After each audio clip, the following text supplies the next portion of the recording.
And the significance there, Patrick, Bui of Vietnam is a non-starter. She's the current Asian champion. So only 8 in that final. Rypakova will be the favourite, but watch out for Iktova of Kazakhstan, Wang and Chen of China.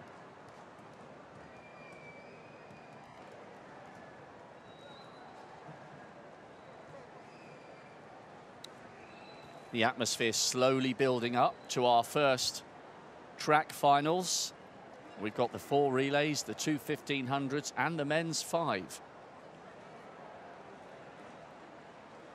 And actually, that's a fairly short, bearing in mind the whole athletics program has taken place over 6 days. That's a short recovery. You normally have the 10,000 on the first night, and the specific reason for that is that it then gives the athletes who wish to double up in the 5 more time to recover. So we do normally see the 5,000 on the final evening. But on an IAAF World Championships, for instance, those 2 events would be separated by 9 days. You'd see the 10,000 on the Saturday evening and the 5 the following Sunday. We do have 1 or 2 doubling up in the men's 5, so they haven't had as long to recover ahead of their journey over half the distance. Yeah, there are a couple in the women's 1500 who've done the 8, the 5,000, and on the 15, so it's been a busy week. You've got to bear in mind it's only a 6-day program as we look at the records for the women's discus, and this has been dominated by the Chinese. I'd be very surprised if we don't see another 1-2 for the Chinese. They got it in the shot, they got it in the hammer, and they're highly likely to complete the set and get it in the discus as well. Feng Bin who'll go first, certainly capable, but it's Chen Yang who will go 7, who we really need to keep a close eye on. She's high 60s, could get 68, 69 tonight if she's on form. But I think she's probably got a 3 or 4 metre advantage over everyone in terms of her performances this season. And in terms of China's dominance, China and India have won all the medals in the last 5 editions of the women's discus at the Asian Games, which is an extraordinary statistic.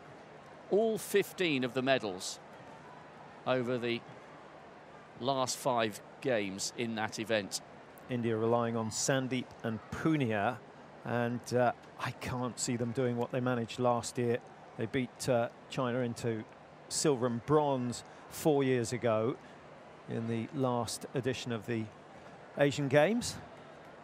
And the women's high jump victory ceremony is going to be next, and what a contest it was between 2 teammates at the top of the table. It swung one way and then the other. Radzivil was up against Dusanova, and their heights compared to the rest of the field. Well, 3rd place cleared 184. Dusanova, who took the silver in the end, 194, and Radzivil, who looked as though she was going out at one stage, ended up clearing 196. It was a fascinating battle. This is Radzivil at 194. She failed twice, and then 196 she went over first time of asking, but then failed at 198. But it was a brilliant contest. Certainly both of them thought they had 4 of their 5 fingers on the gold medal at one stage, but it was Radzivil who came out on top. Getting ahead of himself a little. Second presentation. Well, I must say, it's far better for the athletes to have it at the beginning of the evening's program rather than last night. By the time the medals were awarded last night, there was virtually no one but the cameraman left in the stadium, and that doesn't really do anyone any good at all. The high jumpers, they deserve some applause, because it was one of the best field contests we've seen at these games so far. Radzivil, as I mentioned, taking the gold. This was Govovitskaya of Kazakhstan, did well to beat Yang down into 4th place. Silver medal going to Nadia Dusanova. Deep down, she'll be hurting. She was so close, having cleared 194 at the first time of asking, with her main rival missing twice and then scraping over on her 3rd attempt. And I think the very fact that Radzivil failed twice at 194 and then scraped over was a major distraction for Dusanova. But here's your gold medalist, the two teammates from Uzbekistan. Svetlana Radzivil defending her title and winning it this time round with a height of 196. It went on a long, long time and was partially responsible for the delays with the medal ceremonies at the end of the evening last night. Ladies and gentlemen, please rise for the national anthem of Uzbekistan.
Wow, talk about a stirring anthem.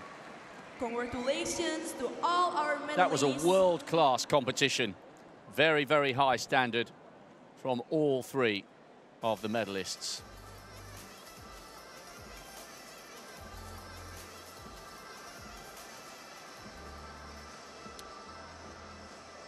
So women's triple jump just got underway. There's Wang Wu-pin, the Asian champion 3 years ago. She's got a season's best of 13.76. Has gone over 14 at her very best. Good on the board.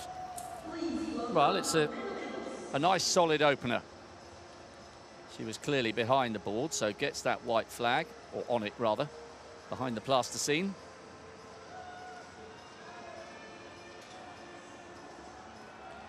The other Chinese jumper is the world junior champion, Chen. So Ripakova, the two-time winner, bidding for a hat-trick, might not necessarily have this competition all her own way.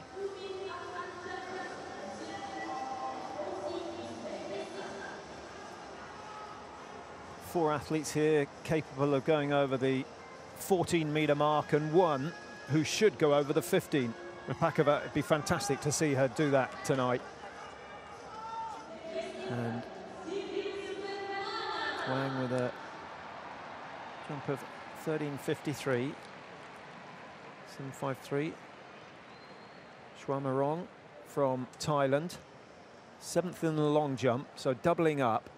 She was 9th in the Junior World Championships in long jump, jumped 6.07, so she's got a good final stage.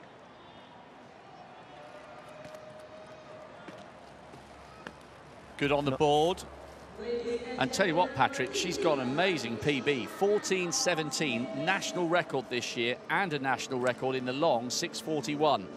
The young woman from Thailand is in cracking form. They've only won one medal in the entire history of this event, Thailand, and there's 15 centimetres going begging for starters. We'll give her 10 of those, and she is right up on that 14-metre mark, which would have been a wonderful way to open her account tonight.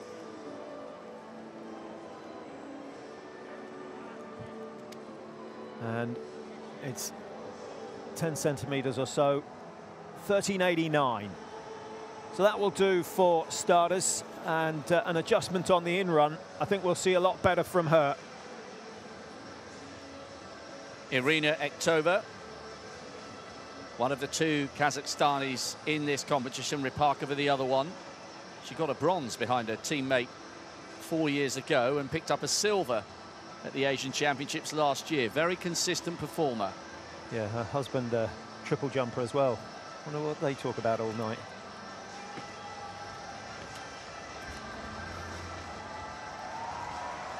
Just a little bit of deceleration, lost her momentum on the mid-phase.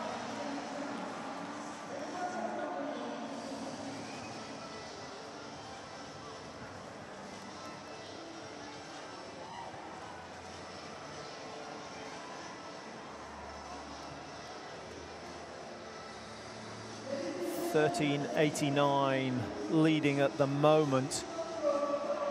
Is that going to threaten? I don't think so. Closer to 13.60. In fact, it's even less than that. 13.55 for Ektova. And she can definitely improve on that, and she'll need to, I think, if she wants to make it into the final. Well, we did have two Vietnamese women in this final, but Bui, the Asian champion last year, has decided not to start. Here's Thi Men Vu, her compatriot. She's in pretty good form. She broke the national record last year, 14.15, and was the SEA Games gold medalist in Malaysia last August.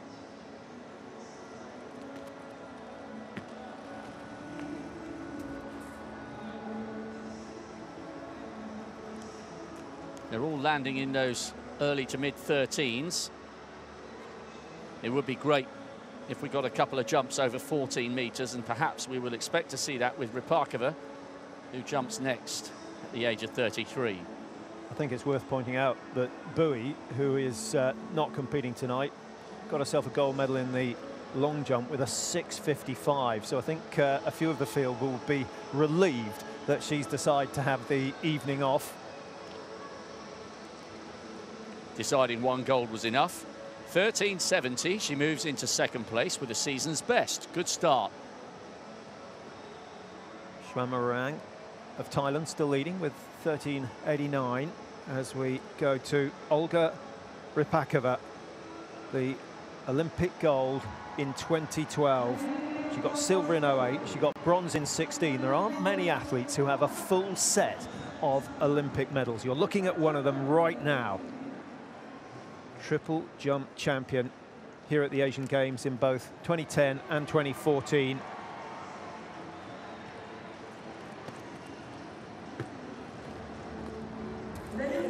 Well, that's way, way, way below her best. We were expecting that to be a little closer to the 15-metre mark, but maybe holding back a little. I think she will have sensed that she was over on the mark, and a disappointing start for Ripakova.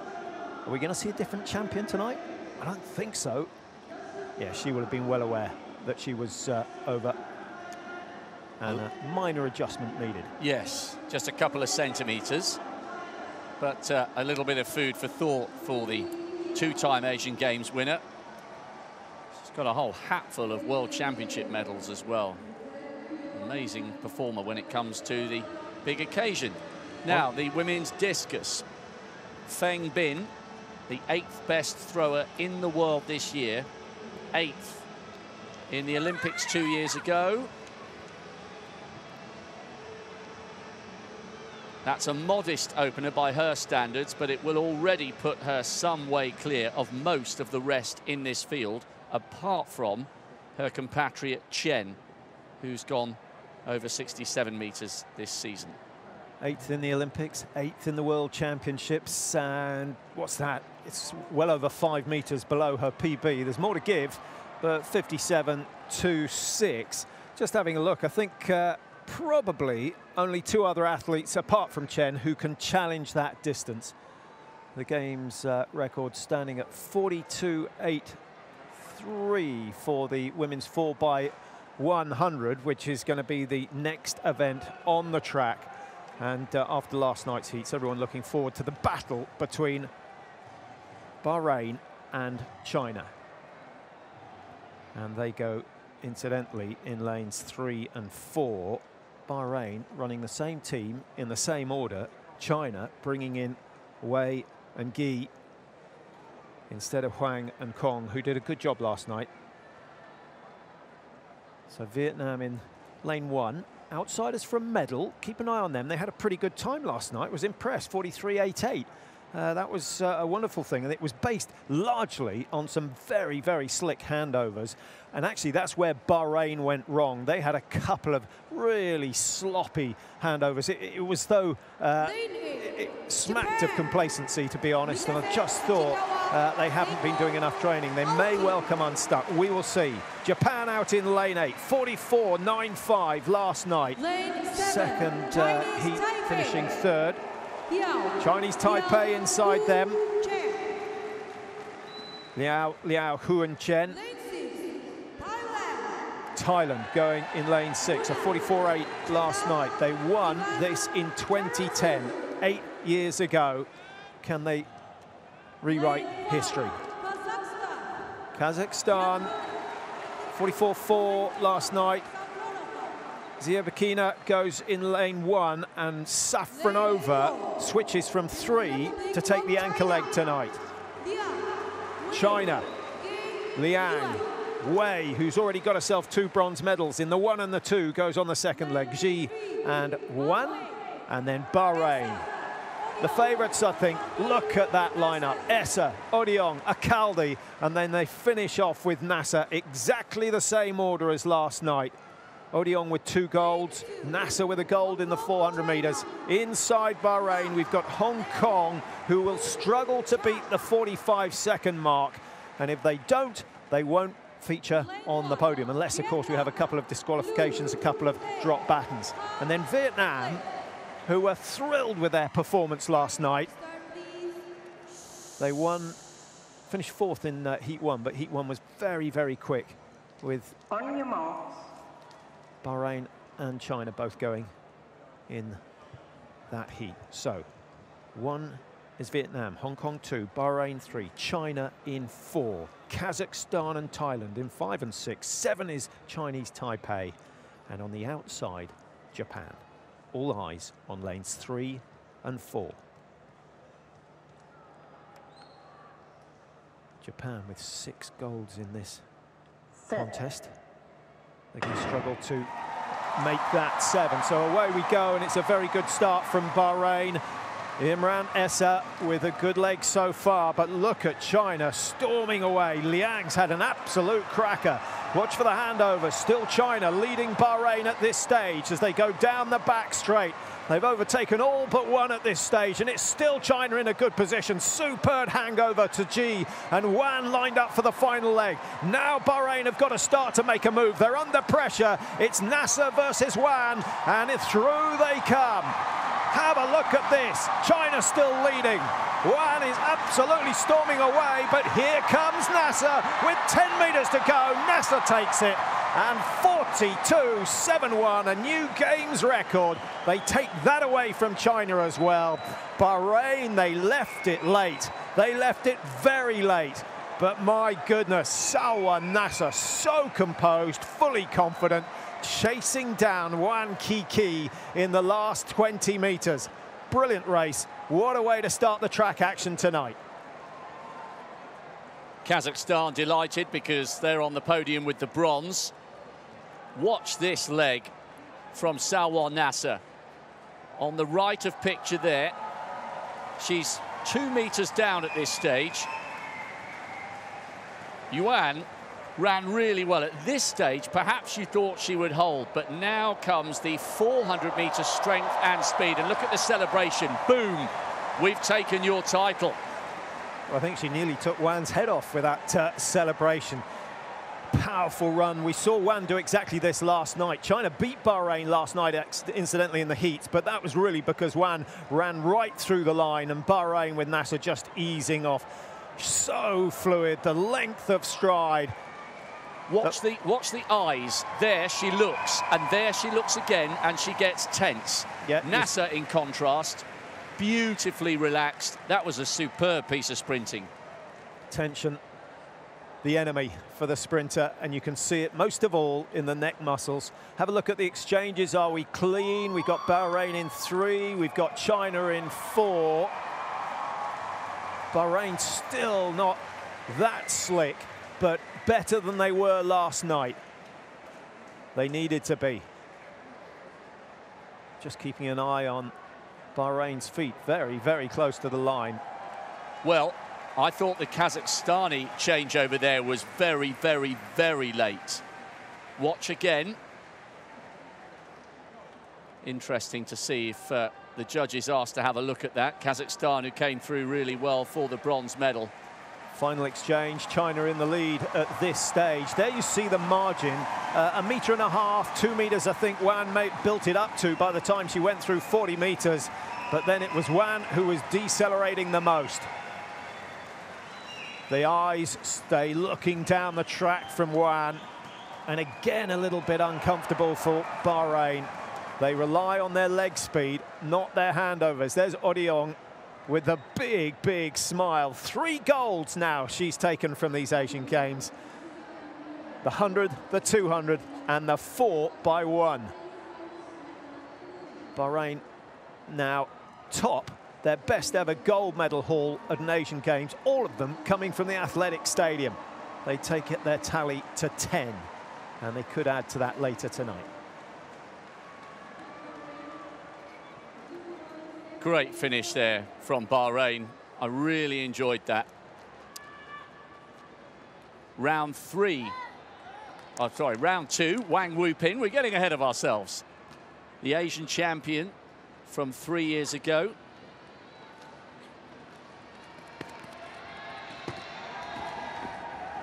Triple jump contest well underway. Wang Wupin, who put in a good first leap. Recorded a 13.53. She's a little bit closer on the board.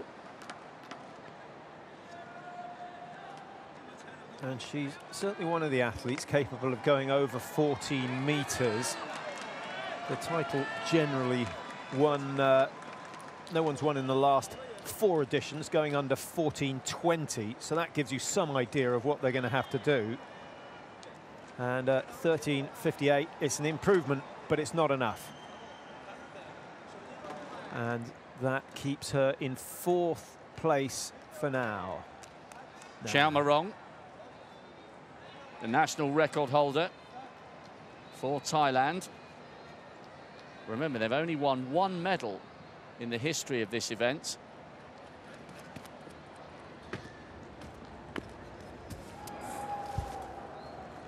She's putting a good sequence together here.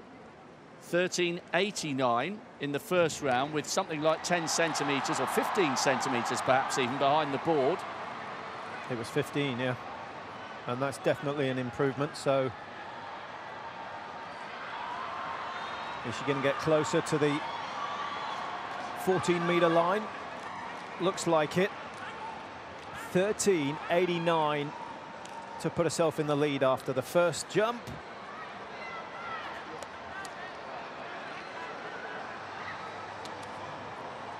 A little improvement there. 1-2 for Ektova. 3 Olympics she's been to, 4 World Championships. She's not short of experience. Took the bronze medal in the Asian Games back in 2014.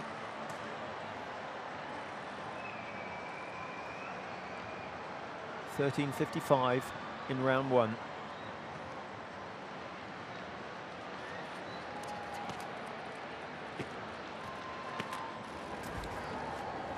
Well, that was a smoother leap than we saw first time round. Long loping stride, slower cadence, it's deceiving.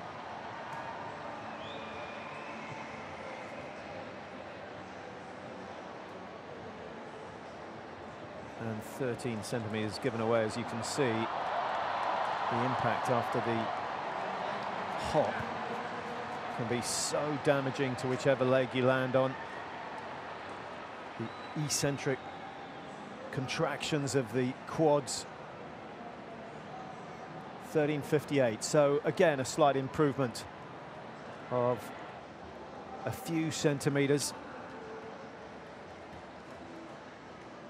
A look of focus and concentration on the face of the two-time Asian Games winner, the defending champion, bidding for a hat-trick.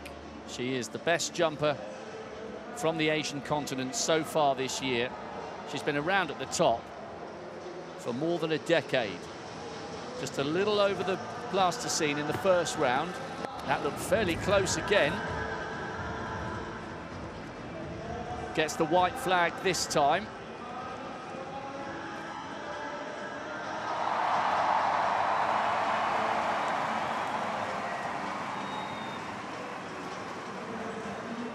$13.93 is the lead at the moment. She's jumped 14.25 already this year, former world indoor champion, as well as all her other great accolades. Second round, she's watching, she's waiting. She's in the lead. That's what we come to expect from Ripakova. That was better. Still close though, only 7 centimetres, being first and second as we switch back to the discus with Seema Punia of India. Low trajectory, just short of the 60-metre line. Asian Games record at 66.18.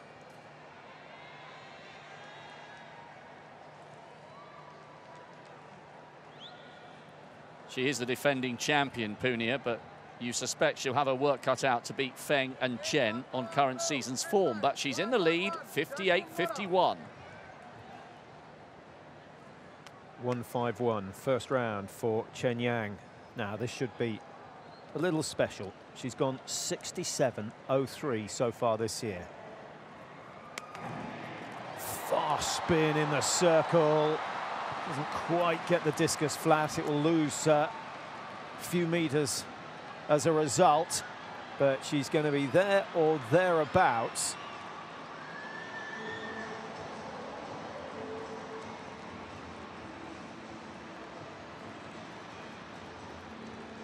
She wasn't far shy of the, what was it, the 65-metre board there, perhaps. Oh, 59, just under 60, but she goes into the lead. She's capable of a lot more. Certainly is. Now, here's her compatriot, Feng Bin, who will certainly feel that she can match that. That looks better.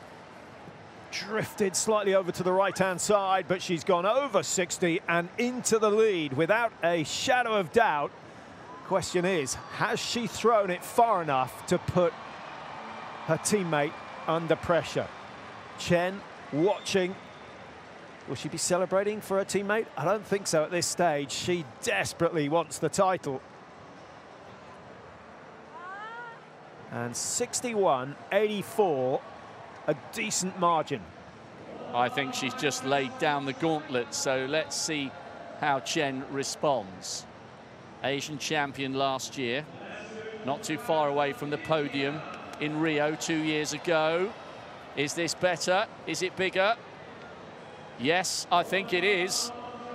That's more like it, she says. That's the form that took her to 67+ metres, and she's the 4th best thrower in the world this year.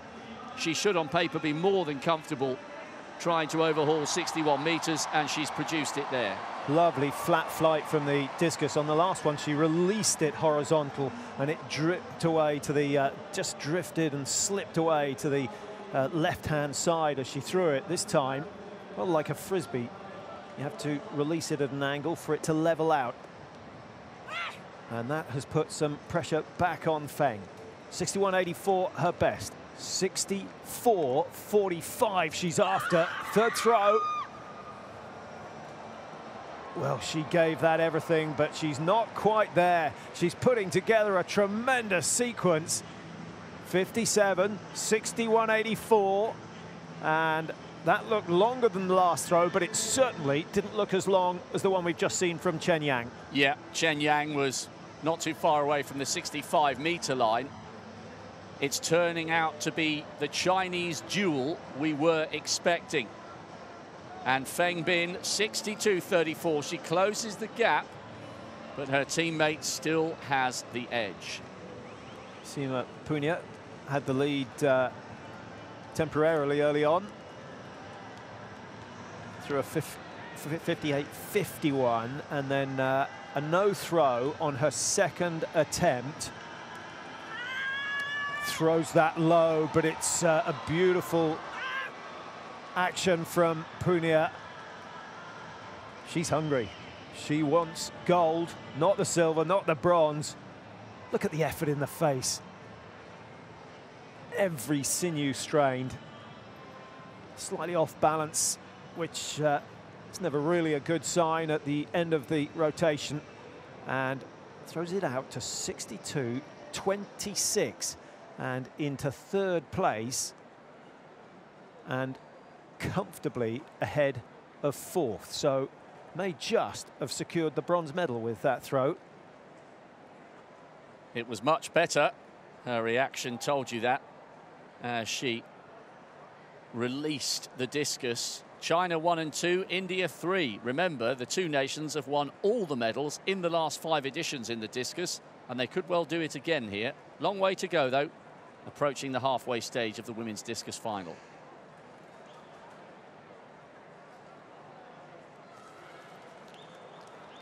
Round 3 of the triple jump with Ekteva at the start of her in-run.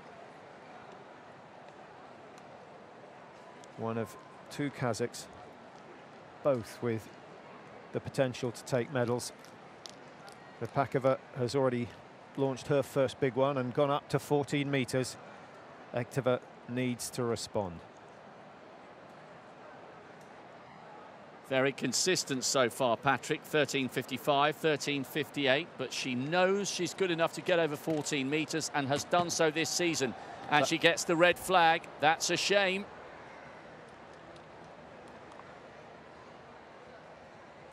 You see so many of the athletes chop the stride as they come into the board. She doesn't seem to do that. Doesn't seem to sink the hips at all.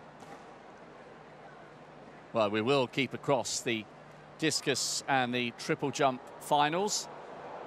But now we get to spend a couple of moments reminiscing about a superb women's heptathlon.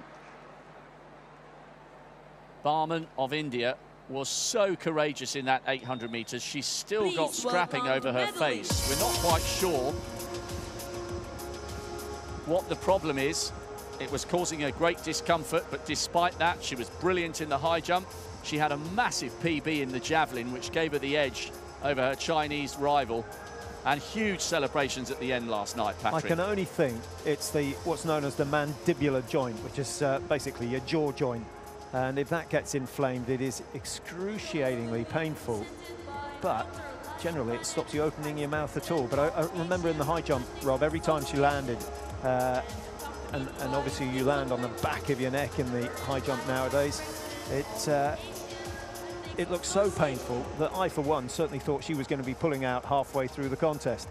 But she stuck at it and produced so many PBs, so many season's bests. There's only one event that she didn't get a season's best or a personal best. That is a fabulous effort, and it's just what you want to do at a big championships. It was a really ballsy performance by the winner. Absolutely superb. The battle for bronze was intriguing as well, because at one stage, Barman's compatriot, the Indian, Pamina Hembram, had one hand on the bronze, but after an excellent 800 meters, Yuki Yamasaki was destined to get herself on the podium. They switched around as the competition unfolded between third and fourth, but she had an excellent run in the 800 meters. Real heart on display. She ran 2:17, beating Hembram by 2 seconds, and that was enough to get her on the podium. Yeah, I think aficionados will be surprised that Voronina is nowhere to be seen, the defending champion finishing down in 5th. Second place going to Wan Qingling. who with Voronina off form, she was certainly the favourite going into the first event. And she ran a 13.49, picked up over 1,000 points in the 100 hurdles. What a way to start. But it was the javelin throw that proved to be her undoing. She was 11 metres short of Barman. That is where the switch came. That's where Wang lost her lead. And it meant they started the 800 metres virtually level. A second successive Asian Games silver for Wang. But the Indian flag is about to fly high here in the GBK Stadium once again. What a fantastic games the Indian athletes are having. Swapna Barman, the epitome of determination. A brilliant competition. She was 155 points behind Wang going into the javelin, through over 50 metres, and that gave her the platform in a dramatic 800, and how she celebrated when she crossed the line.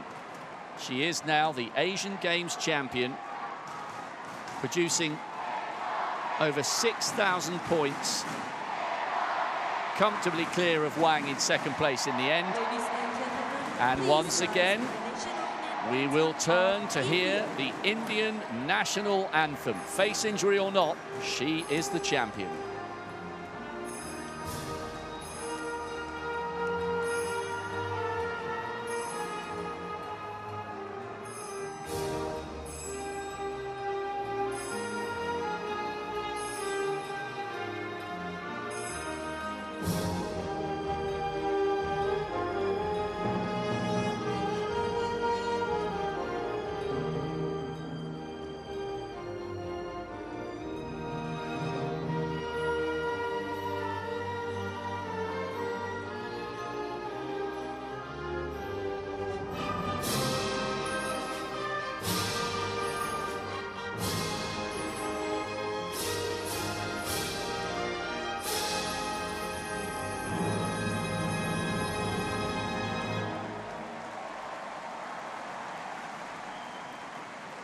A great moment once again for the Indians. Gold and silver in the men's 800. Arpinder Singh won the men's triple yesterday. Barman has taken the gold in the women's heptathlon. I think Dute Chand has taken 2 silvers in the 1 and the 2. Hema Das has taken a silver in the women's 400. Chopra with a new national record in the men's javelin, throwing over 88 metres. What a games it's been for the Indian athletes.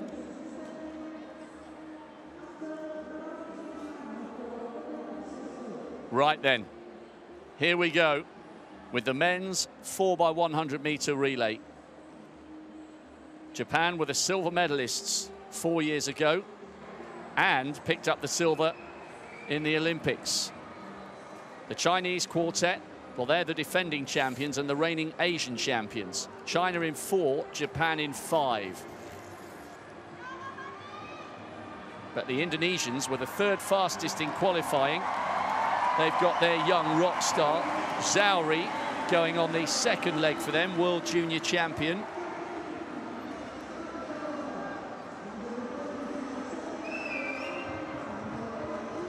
Great quartet from Japan.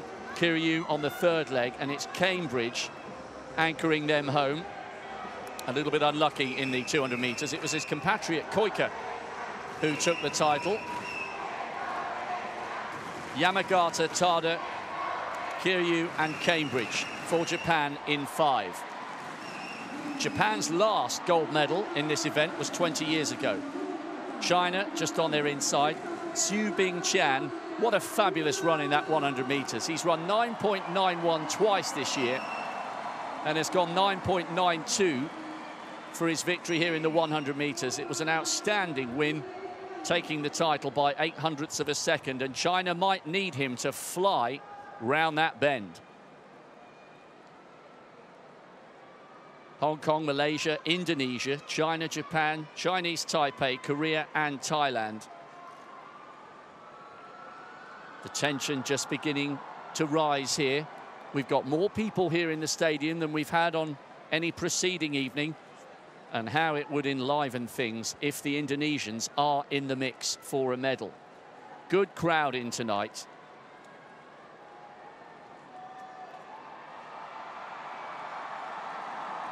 Korea Republic are in lane 7, but there are one or two signs here that perhaps the officials are saying there's an issue with the starting blocks. Korea Republic won their last medal in this event back in 1986 when they picked up a bronze. So he is the only athlete in his blocks. They're just trying to make sure that everything is ready and we get a fair race. What an intriguing lineup for this men's 4x1 relay. Japan, the silver medalists 4 years ago, arguably the favourites and fastest qualifiers in 5. China are the defending champions on their inside in 4. And listen to the crowd cheering for the Indonesian quartet, who will be in lane 3. And the longer it takes for the officials to sort out the problems for Korea Republic, the more passionate the crowd become. That's Fadlin on lead leg for the Indonesians. Zauri at the start of the back straight, the world junior champion. What a fantastic victory that was for him. He was blown out the way in the individual final here. Ran outside 10-2. Xu Bingqian, the individual 100-meter champion for China, goes on the third leg for them, and he'll hand on to Zhu Zhao Zheng.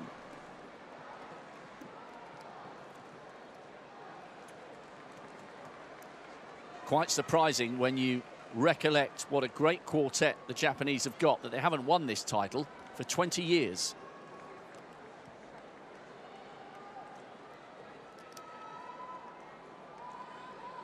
This, without doubt, is adding to the tension.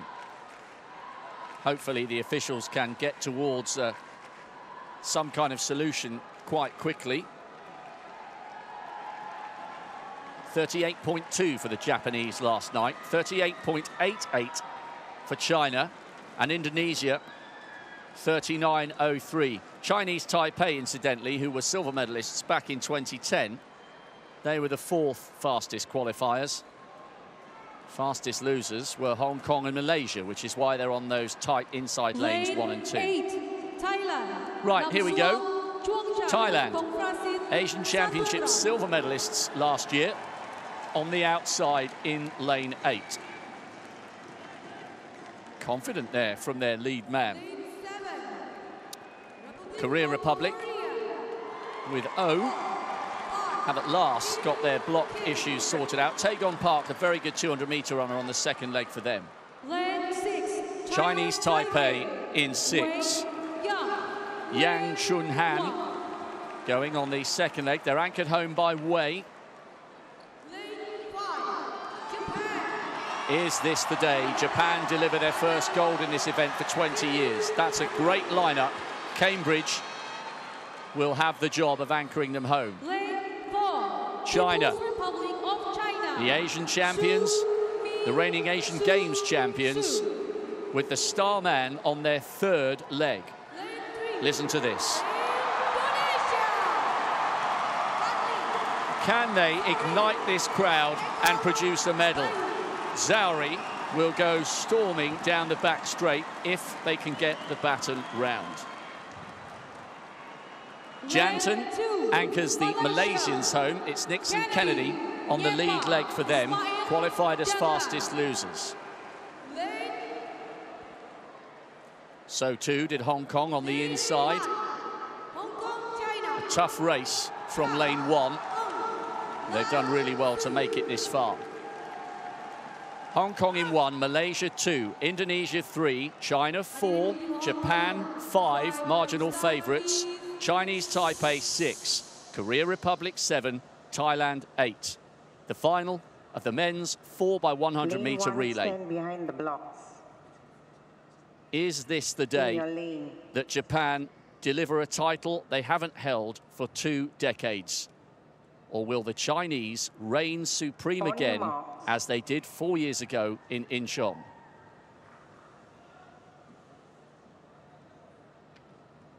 An expectant hush descends on the stadium.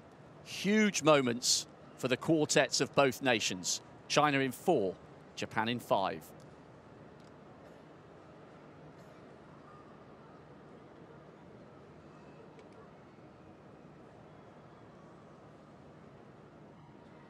Set. What a roar from the crowd. They want the Indonesians in 3 to get a medal, and what a start by Japan. That's a huge lead for the Japanese team as they go into the second leg, and their athlete had a little bit of a wobble, and Zauri is flying down the back straight. Indonesia in second, ahead of China at the moment. Chinese Taipei not out of this battle yet, and also going well on the outside is Thailand. But this is Japan's to lose. Indonesia in the mix for a medal. Here they come. It's Cambridge for Japan. They haven't won this title for 20 years, and they've regained it in style. Indonesia come through for the silver. What a story. The crowd are going absolutely wild. China were the defending champions, the reigning Asian Championship winners, but right from the start, from that electric lead leg from Yamagata, there was only one team winning, and that was Japan. But what a story for the Indonesians. Zauri, their young world junior champion, stormed down the back straight, and the Chinese were run out of it. Well, I think it's unfair to pick out one of the Indonesians. I thought they all gave 100%. They were hungry for success here tonight. And for the first time in 6 days, the stadium has erupted. There's the noise of 80,000, although we've probably only got closer to 8,000 in here tonight.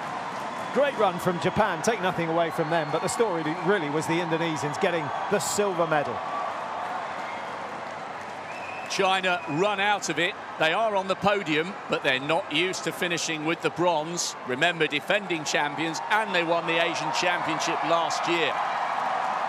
That was brilliant from the Japanese quartet. They were the marginal favourites after dominating in the semis last night. But what a moment for the team from Indonesia. That was brilliant. And I'd love to see a replay of that second leg from Zauri. He was absolutely electric. Well, they've all been offered perks, financial gain and help if they medal at these games, and certainly the Indonesians are going to do well. Brilliant first leg from the Japanese. And look at the youngster. He was on the far side. This was Cambridge storming to the title, never in doubt. Lovely high knee lift. Indonesia were away and clear. These were the shouts. The first leg from Japan was absolutely sensational from Yamagata. This was the moment. The Indonesian crowd were on their feet. There was nothing Zhu could do to close the gap on the host nation in second. By some clear margin, Indonesia on the podium with the silver medal.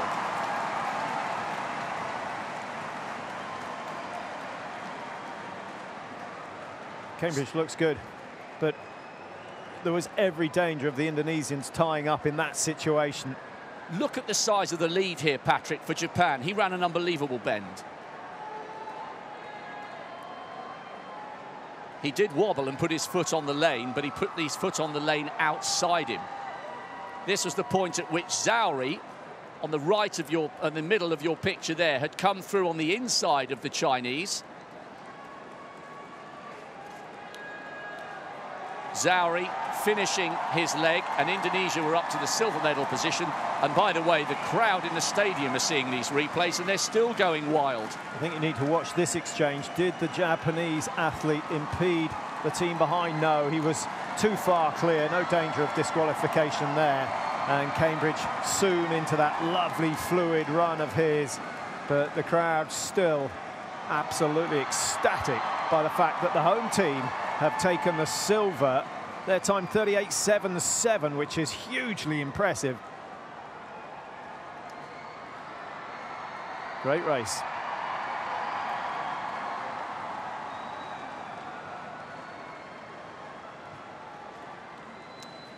They will be on the front page of all the newspapers tomorrow. Yes, the Indonesians have enjoyed success in other events, but this is a glamour event. The men's 4x1. Look at what it means to the athletes and the crowd. We knew they had a chance because they were the third fastest team in qualifying, just ahead of Chinese Taipei, who finished in fourth, just behind the Chinese. But these four young men will remember this night forever.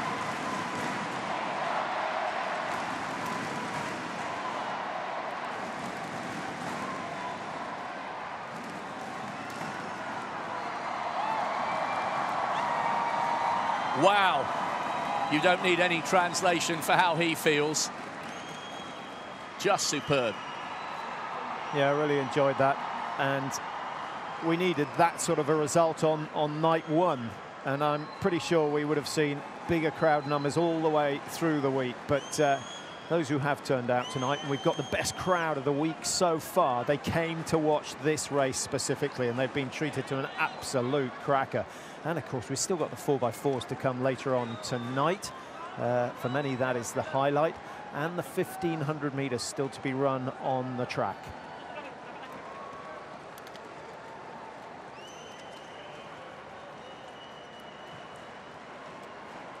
Well, now to the first of two 1500 metres after two thoroughly entertaining relays, and a huge field in this one, Patrick. Well, we've got 20 runners in the start sheet for the women's 1500. Bahrain, incidentally, have won the last three, all with Miriam Jamal, and well, she did run a 4:06.03 to win in 2010. She was 4:08.22 prior to that, so we're looking for low 4 minutes to win, and probably 5 or 6 athletes may fancy their chances. Kim and Zheng, who are wearing or in lane 1 and 2, they're 264 and 190 respectively. 311, that is Palaskis of India. The Indians have already seen Barman on the podium collecting her gold medal. Incidentally, a bit late in the day, but I found out it was a wisdom tooth extraction that's been bothering her. Why didn't we guess? So now we know. 3:58 is Prima Dian Fitri. Again for India, her first event of the Games from Indonesia. How do we get that wrong?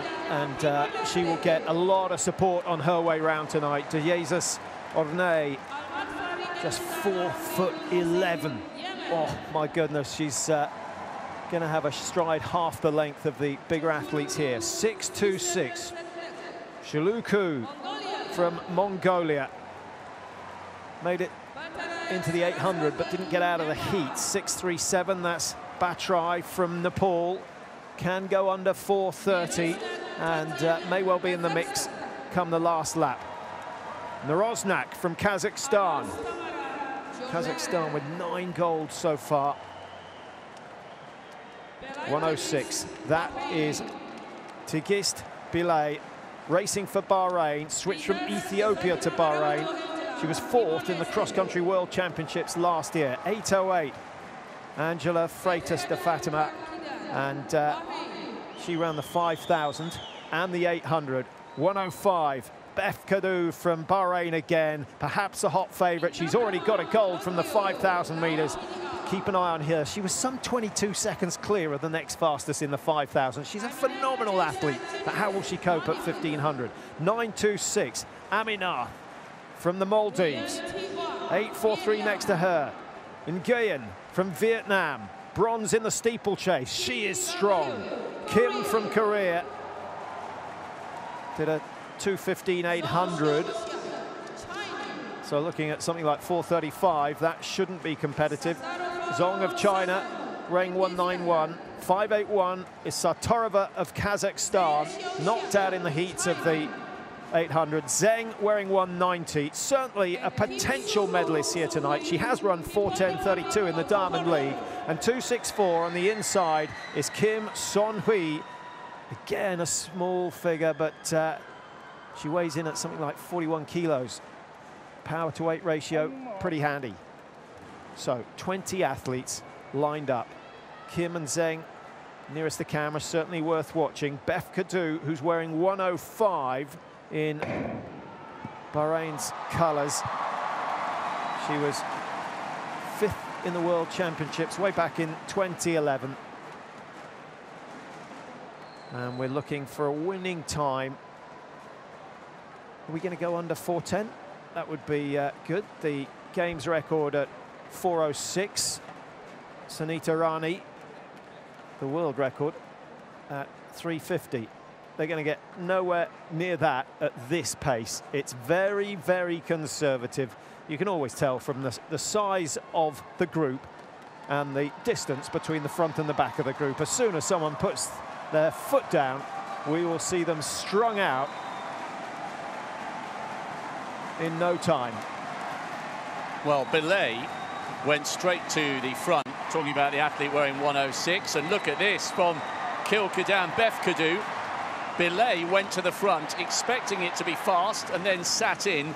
Kilkadan Berkadu, after just 300 metres, thought, enough's enough, I'm after the golden double. She front ran the 5,000 metres, and in the space of 100 metres, she has blown this field apart, and we have only Palakis of India in pursuit of the two Bahrainians. Belay is in second place, and a little footnote for the Indian in third.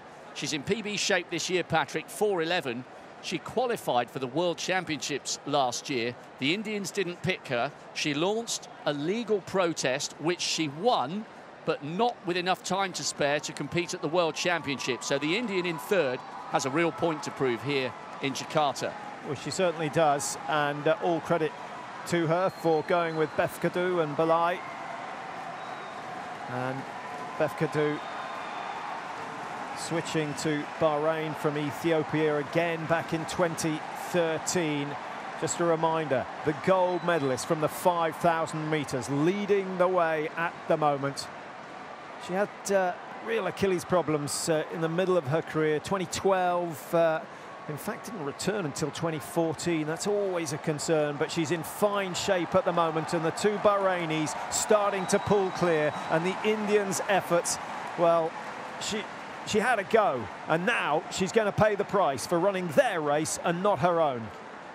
There are quite a few athletes queuing up behind Palakis, most notably Nguyen of Vietnam, as we watch Kilkadan Befkadu trying to pull away from Belay, the former world youth champion, but it's India, Vietnam and the Democratic People's Republic of North Korea coming into the mix for the bronze medal. And now, Patrick, as they approach the bell, the 5,000-metre champion has the gap she needs. Befkadu just striding away from her teammate Belay without any trouble at all. Belay's, as I mentioned, a really good cross-country runner. She ran 4:10 in the Olympic Games in 2016, but she's been found wanting today. Befkadu is on her way to an extraordinary double, the 5,000 and the 1,500. Can you see it going wrong from here? Surely not. Just over 200 metres to go for Kilkadan Befkadu. Still looking composed. Belay digging in there, just hoping that the athlete up front will falter, but I'm not sure that's going to happen. 170 to go for Befkadu. Double gold at these Asian Games. She joins the likes of Odiong, who took the 1 and the 2, and actually tonight has added the 4x1 to her tally, so she's a triple gold medalist. But in the women's 1,500 metres, it's going to be Befkadu who takes the tape.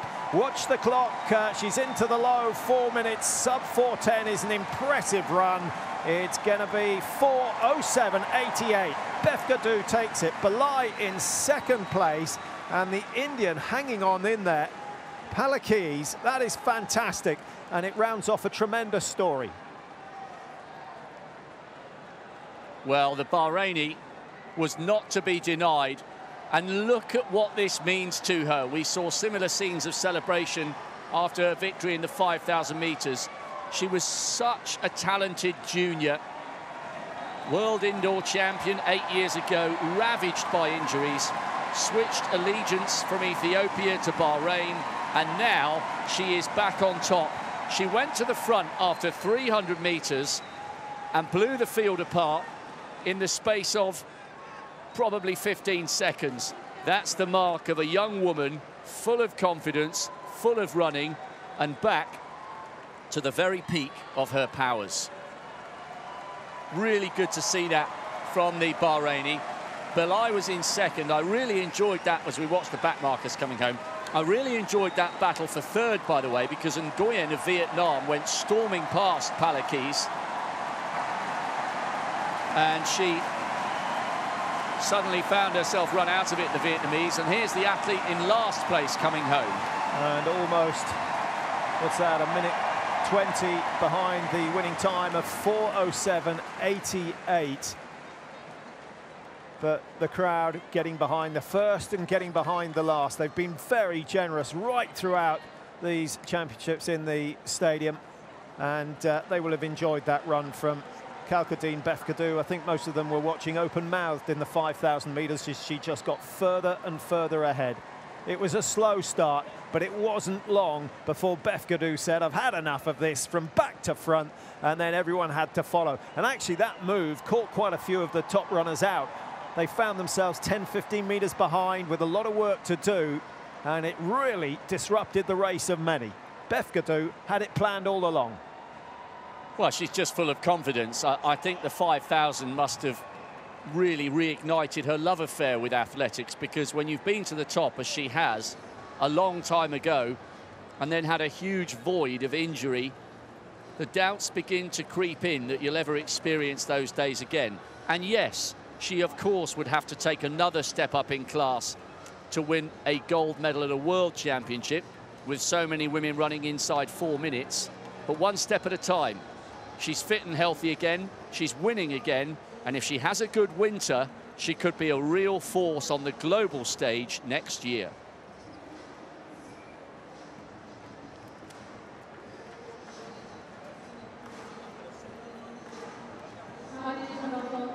So here we have confirmation of the result. Bahrain getting gold and silver with Befkadu and Belai. 4:07.88 the winning time. Not the fastest, some way off the record, but a very impressive run nonetheless. And India, well, they'll be delighted to have picked up the bronze medal. The Indonesian athlete down in 16th place, but producing a season's best. You can't ask a lot more than that. 4:46. But fascinating race, and actually, Rob, nice that the steady pace we saw at the start didn't go on too long. Japan are the champions again for the first time in 20 years, and it's the Indonesians who take a superb silver. China, the defending champions, relegated to third this time.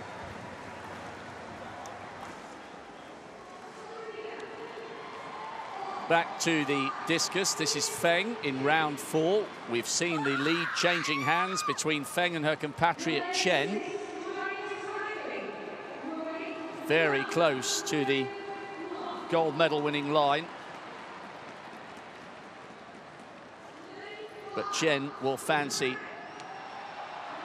She has this victory assured. 64-45 for Chen in the second round.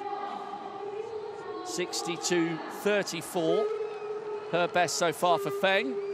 63-81. That's better. Vu of Vietnam.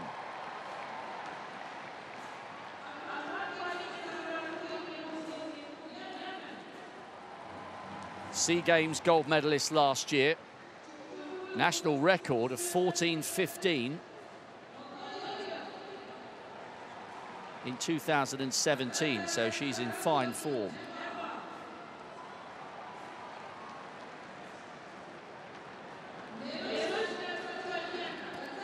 .13.70 her best so far, looks pretty good on the board. Rapakova, the two-time winner and defending champion, still leading with 14 metres on the nose, gets the white flag, the Vietnamese.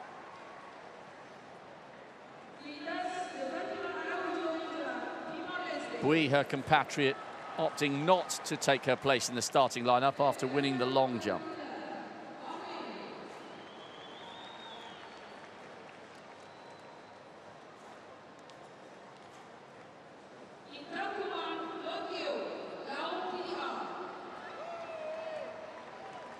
.13.93, there is a little improvement there.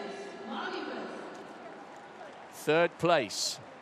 The officials just reminding her not to get too close to the crowd.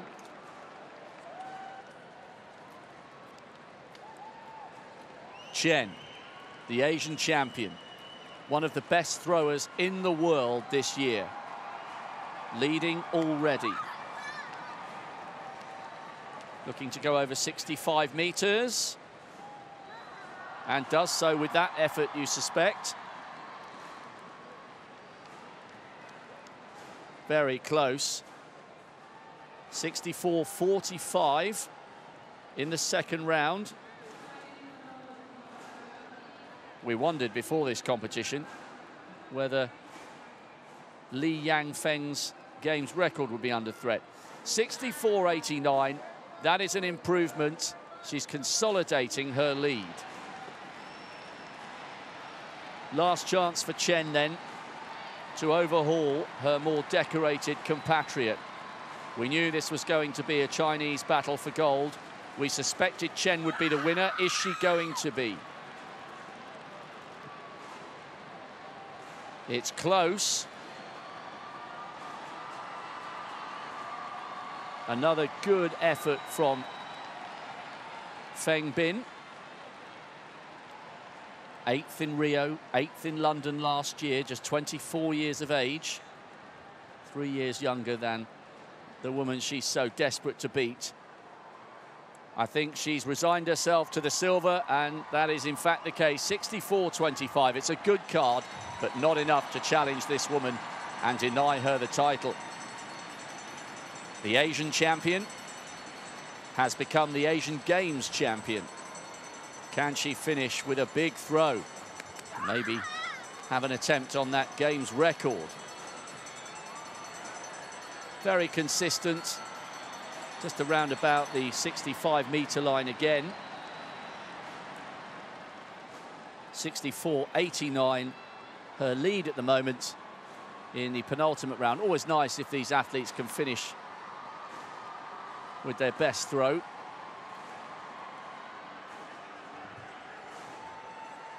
And she's done so here. Just over 65 metres, she is the champion.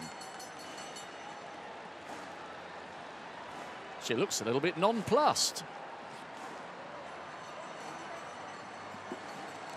Perhaps she thought it would be a more emphatic margin of victory, and maybe she would have an attempt at the 8-year-old Asian Games record. Nonetheless, she's taken the title. Chen Yang and Feng Bin once again make it a Chinese 1-2 in the women's discus. Sima Punia, the defending champion, takes the bronze. And now, for the 6th Games in a row, all 3 medals have been shared between China and India.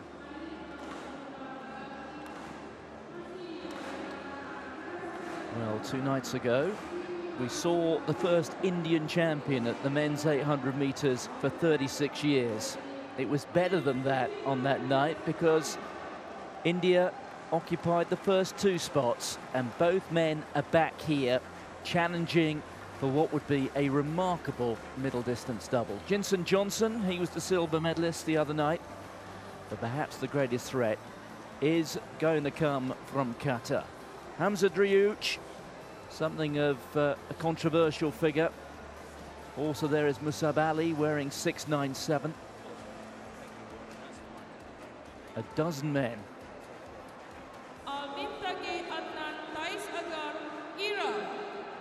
They're lining up right on the outside in the colours of Iraq. That's Orman Faj, a 3:42 athlete. Here is a major contender from the Islamic Republic of Iran. Just missed out on a medal in the 800, finished 4th. That's Amir Moradi. Here is Musab Ali, the first of the Qataris. Ryoji Tatezawa. A polite bow for the crowd. It's the biggest crowd we've seen so far this week here in the Athletic Stadium. There is Al-Sadiq Maku. And here is Hamza Driouch, world junior champion back in 2012. Well, what a story Manjit Singh is. 2 or 3 years ago, lost his job, had terrible injuries, and he's back now, coming into this final as an Asian champion. Here's Jinson Johnson. We just passed Mohammed Tiwali. who individually is perhaps the greatest threat here to the Indians. OJ1 wearing 570, Korea Republic. Zolomanov of Kyrgyzstan. It'll be easy to spot in those colours. And right on the inside, we have the Chinese representative, Liu Yuxi.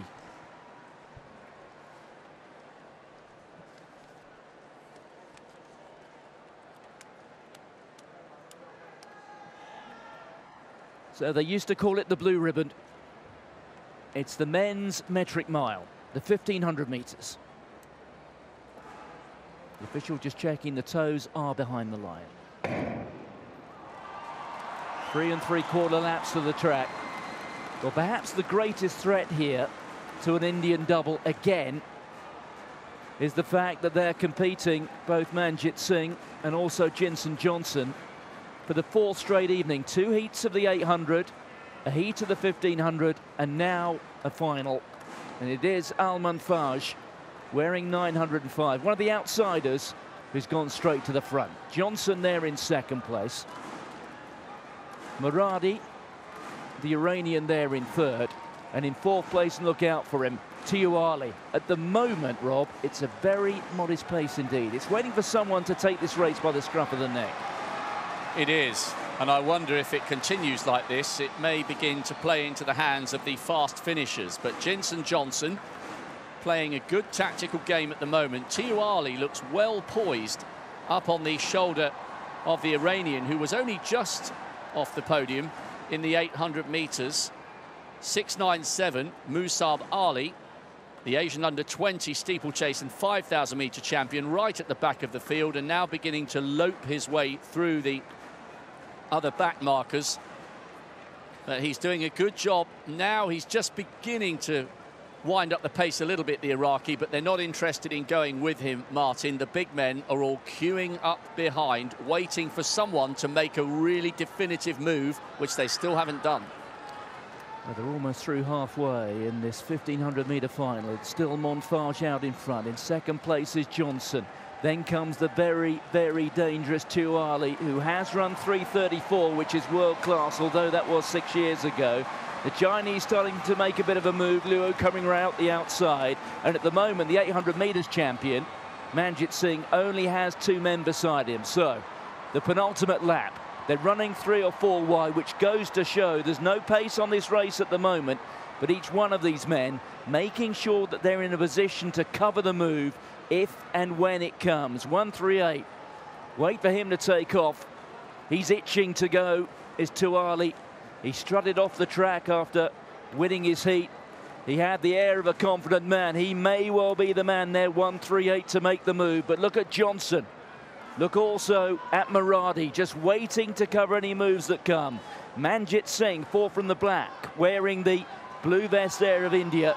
He's got a tremendous kick finish. We saw that in the 800. It looks like he's adopting similar tactics here. This time they'll hear the bell, and it is Tiuali who moves to the front for the first time. Look though at Johnson, the Indian record holder, there in 3rd place. As it has been throughout, it is Al-Umfwaj who leads. Tiuali there in 2nd place. No sign yet of Driouch. He's well back, but it is Al-Umfwaj. Now the kick starting to come from Tiuali. Here goes Muradi, who just missed out on the medal, trying to get there on the inside of Tiuali, but Tiuali knocks him back. No sign at the moment of the 800 metres champion. He's back there in about 6th or 7th spot, but he will finish very strongly.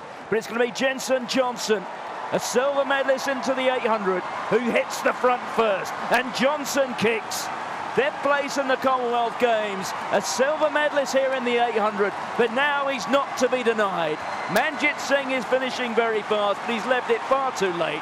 Johnson takes it. A tremendous performance.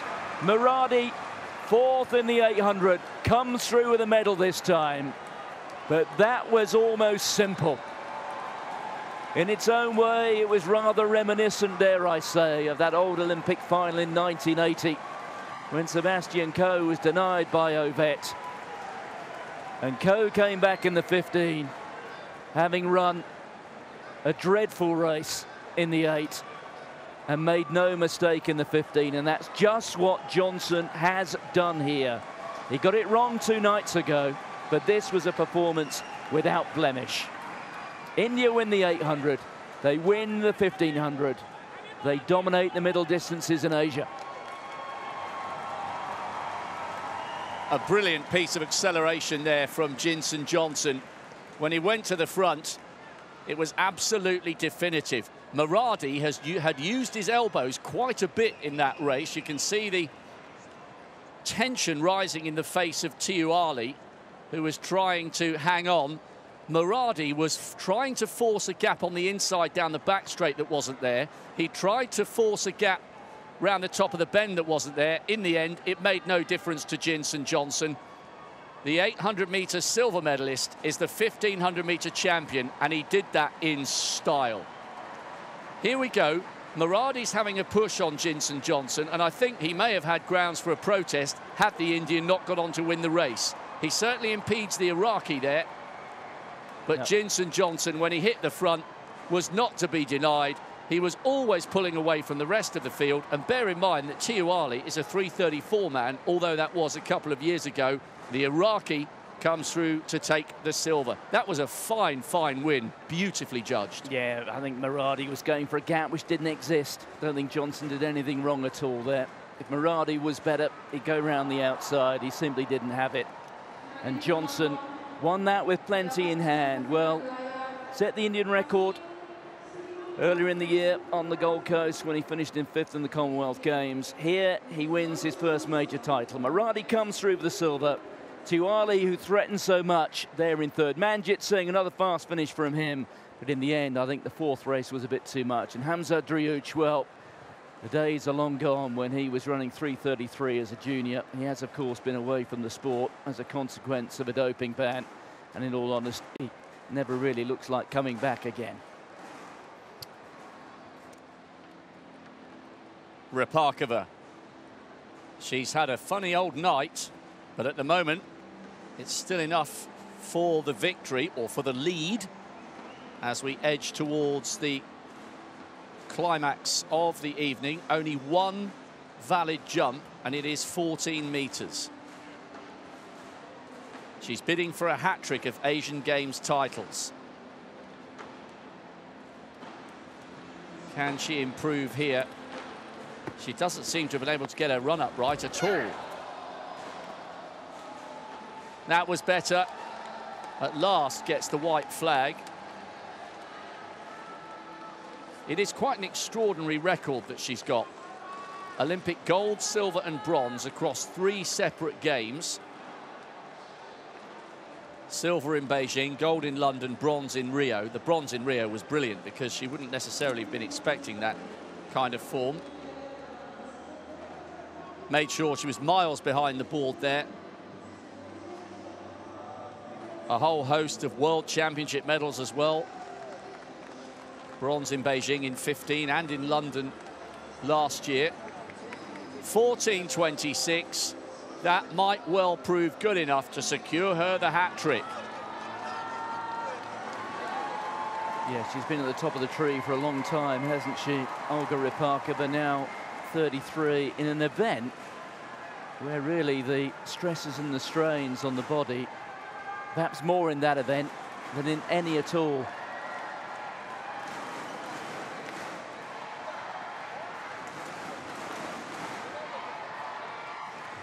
And the crowd beginning to get excited ahead of the next medal presentation, as Jinson Johnson still soaks up the applause of the Indians in the crowd. What an incredible games the Indian are having, because the Indonesians are about to emerge for the medal presentation of the men's 4x1, and they will enjoy every single second on the podium.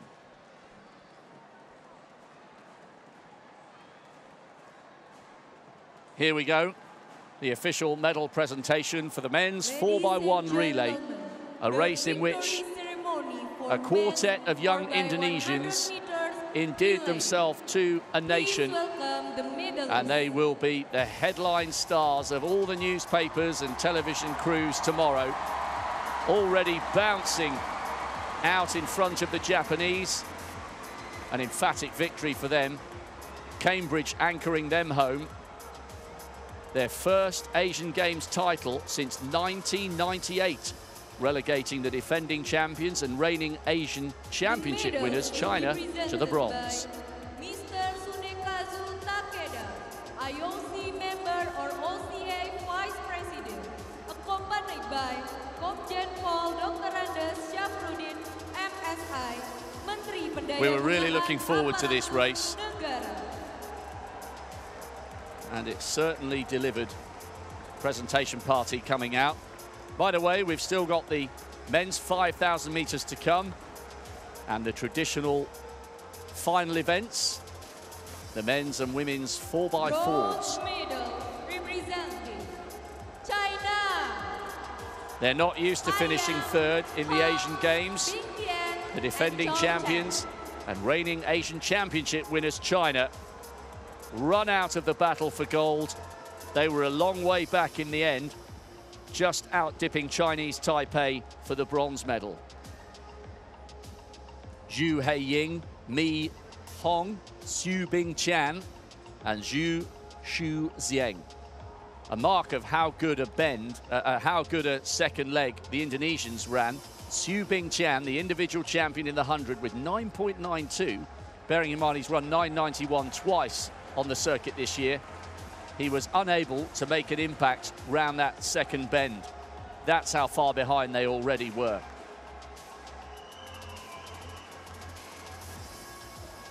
Some glum faces on the Chinese quartet, in contrast to the super silver smiles that will be Indonesia's.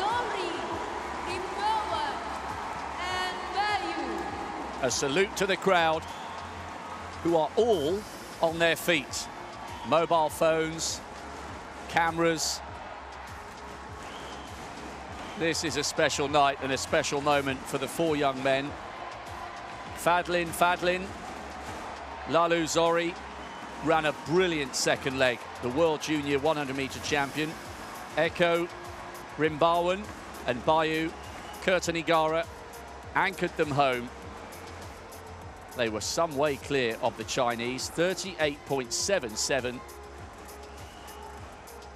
40-odd seconds that these four will remember forever.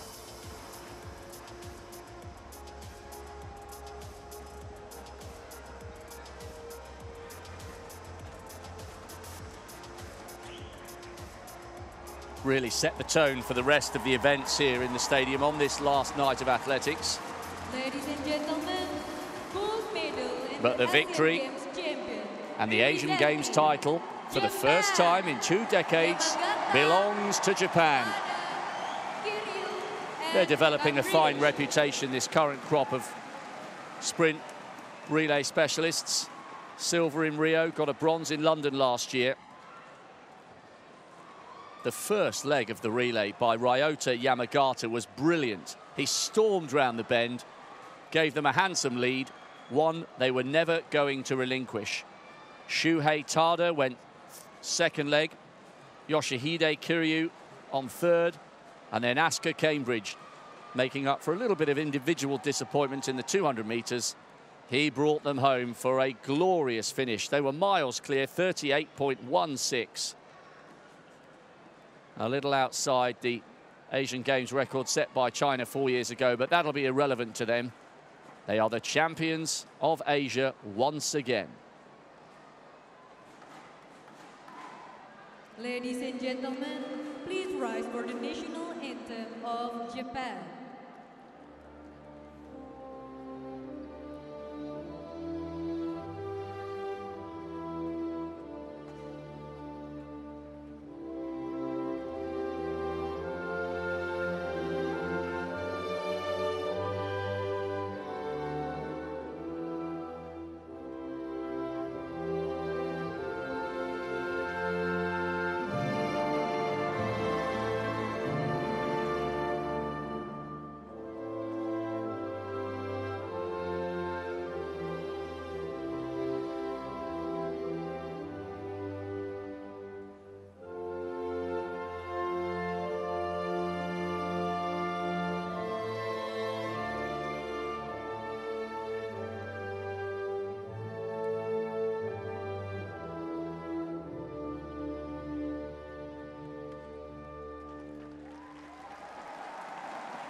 Congratulations to all our medalists.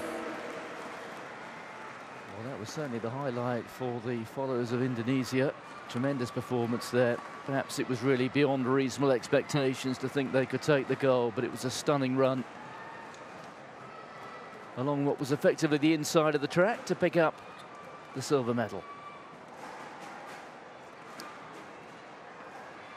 Well, Olga Rypakova has another Asian title in the bag. It really has been a tremendous career when you think what these women put themselves through. Just simply preparing for this sort of event through the off-season, all that depth jumping, which is so strenuous on the knees and the ankles. Yet here she is at the age of 33, having won an Olympic title 6 years ago, has utterly dominated this event at Asian level, and it is a rather, well, underwhelming finish, and she has not needed to be anything like at her best. She jumped 14.32 when she won this title 4 years ago. This time it's 14.26, but she is the only woman to have gone beyond 14 meters, and she has done it 3 times. So she is the dominant force in this discipline. Pretty well on the board there.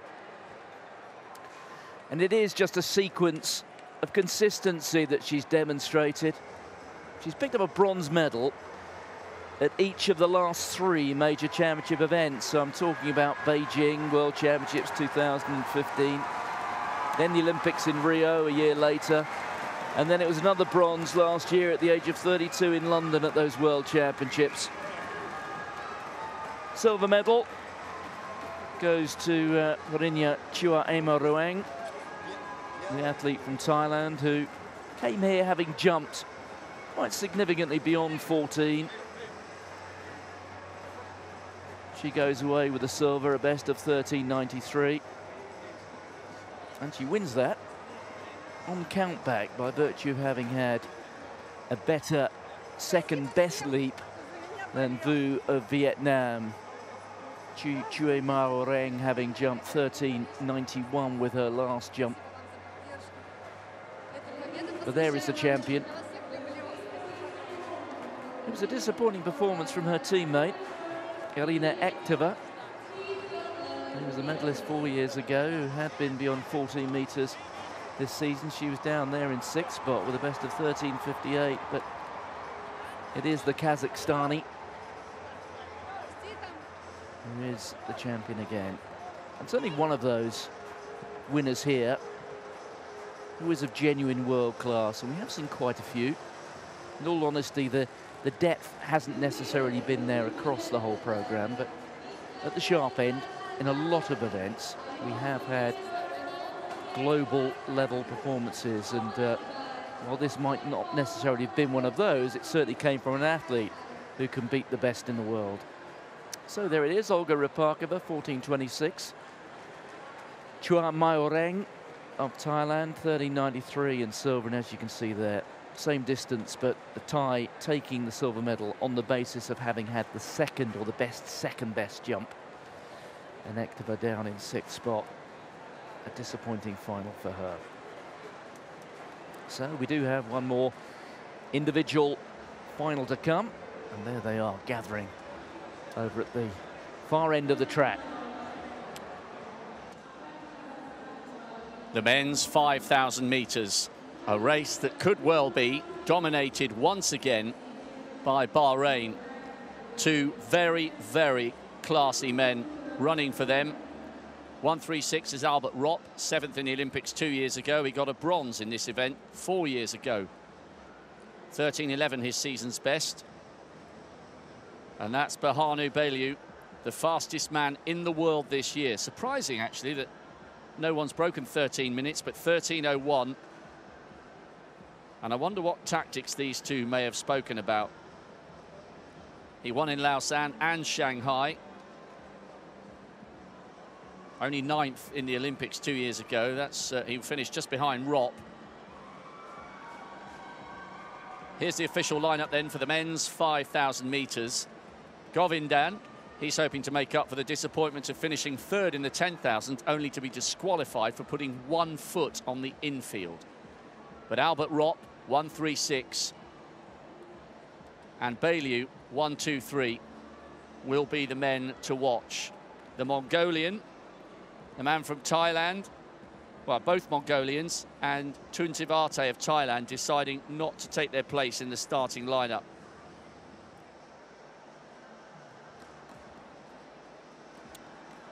But this is about Albert Ropp and Bahanu Bailey. 4 men have run inside 13.30 in games history. It was the first 4 who crossed the line in Incheon. And you rather suspect, with the form that Bailey in particular has this season, he would be very, very comfortable coming home inside that time frame. Ropp is the former Kenyan, switched allegiance in 2013. They're just getting themselves ready. 1 or 2 men not in the starting lineup. As I mentioned, the 2 Mongolians and Tuntivate, the Harvard attending Thai with heritage on this part of the world. Almarai is on the outside nearest the camera, Asian Championship bronze medalist last year. Watch out as well for Yasser Bagharab. He got a silver here in the steeplechase, and the steeplechase champion in this race as well. Here's Tariq Almarai, 13.25, his lifetime best over the 5. 4.28, Kihani, the steeplechase champion, 8.22. He accelerated beautifully over the last 300 meters to win that one. Al Abdi of Yemen didn't finish the 10,000 meters. Still just a teenager. And then the favorite, the fastest man in the world this year, Bahanu Bailey. He's won in Lausanne, he's won in Shanghai, the former Ethiopian who switched allegiance in 2014. 8.58, Al Gharbi of Yemen. Didn't finish the marathon 4 years ago. And there's Massa of Indonesia. I think it would take a Herculean change in fortune and form for him to be on the podium, but let's hope he enjoys the night. Albert Ropp, by some margin, the 2nd fastest man in the field. Very good half-marathon debut in Valencia in March. Van Lee Nguyen, SEA Games silver medalist last year over the 10,000. Felisberto de Dius, 12th in the steeplechase with a national record. And watch out for this guy as well, Nasser Bagharab, who got the silver in the steeplechase behind Kihani, the Iranian, who's 2nd from the outside. Kaneshbergov, 7th in the Asian Junior Championship this year. He's a 3.55 1500 meter runner. And then Govindan on the inside, the little subplot. Is he in the mix for a medal? He'll feel as though the bronze should rightly have been his after the 10,000 meters when he finished 3rd and was disqualified.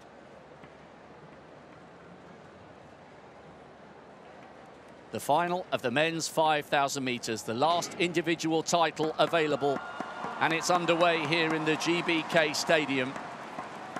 The 2 outstanding athletes here are both representing Bahrain.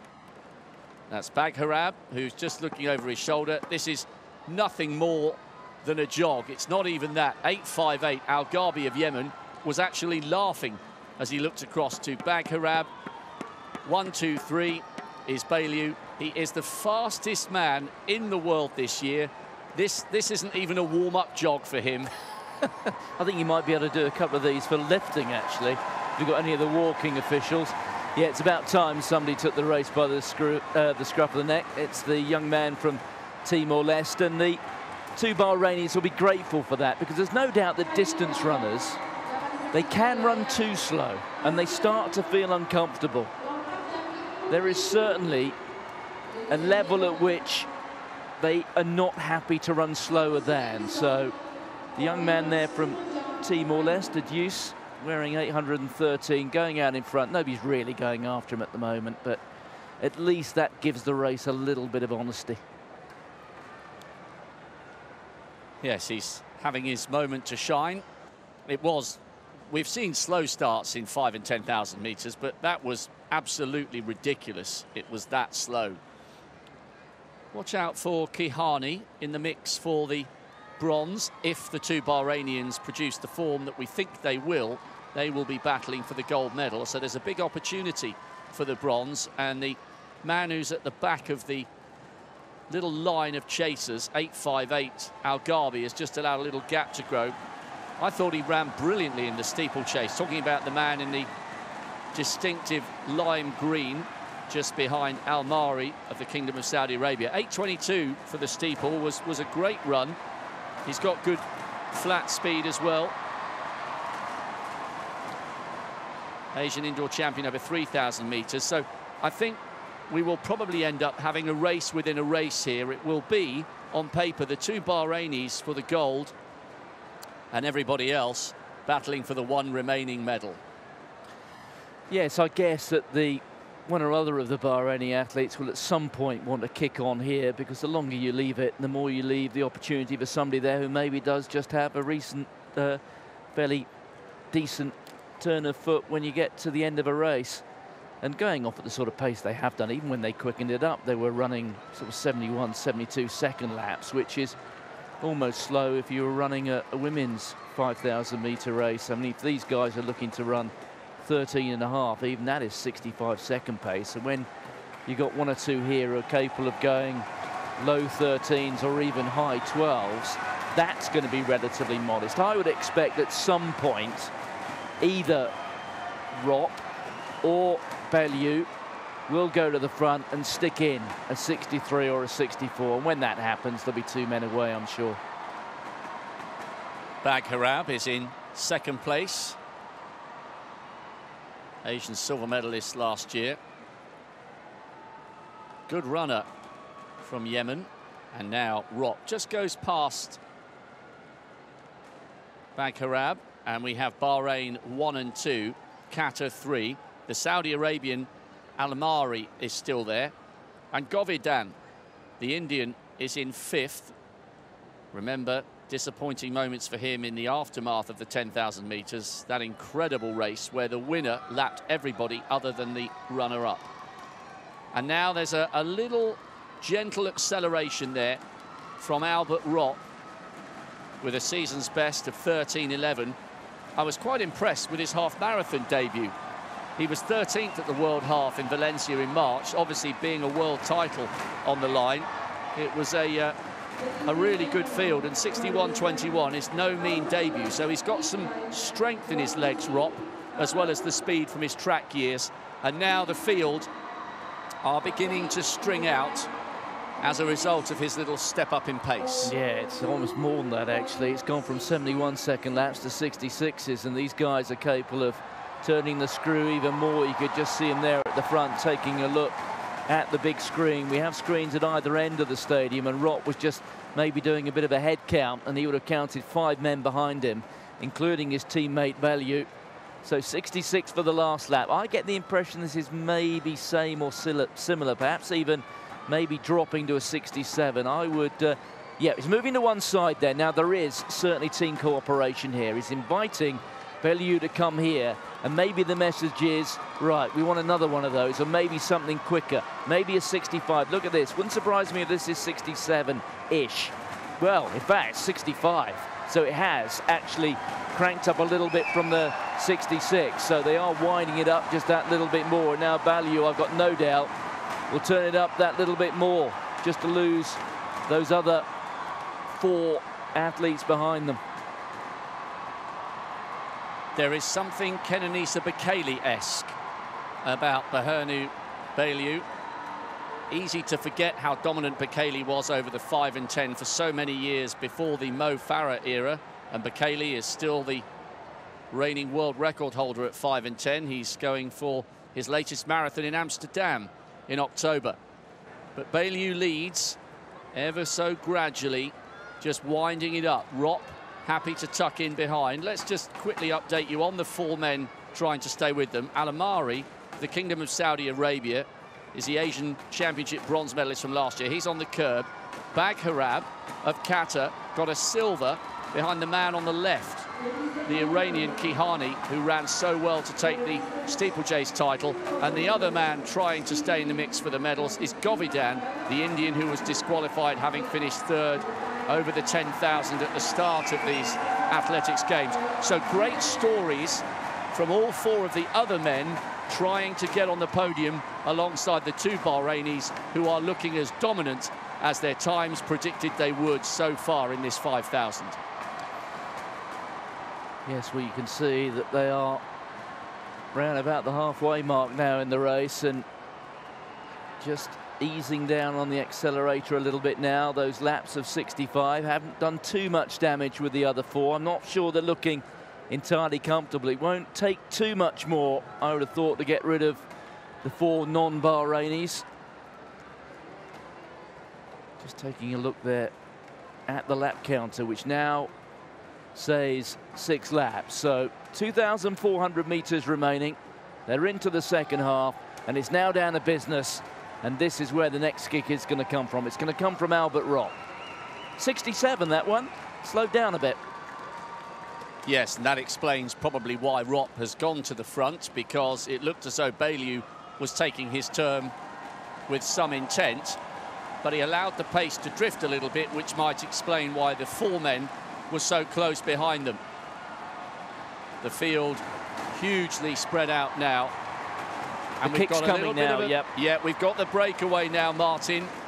6 is becoming 3, possibly 4, with the Iranian just desperate to try and bridge the gap up to the Saudi Arabian in third.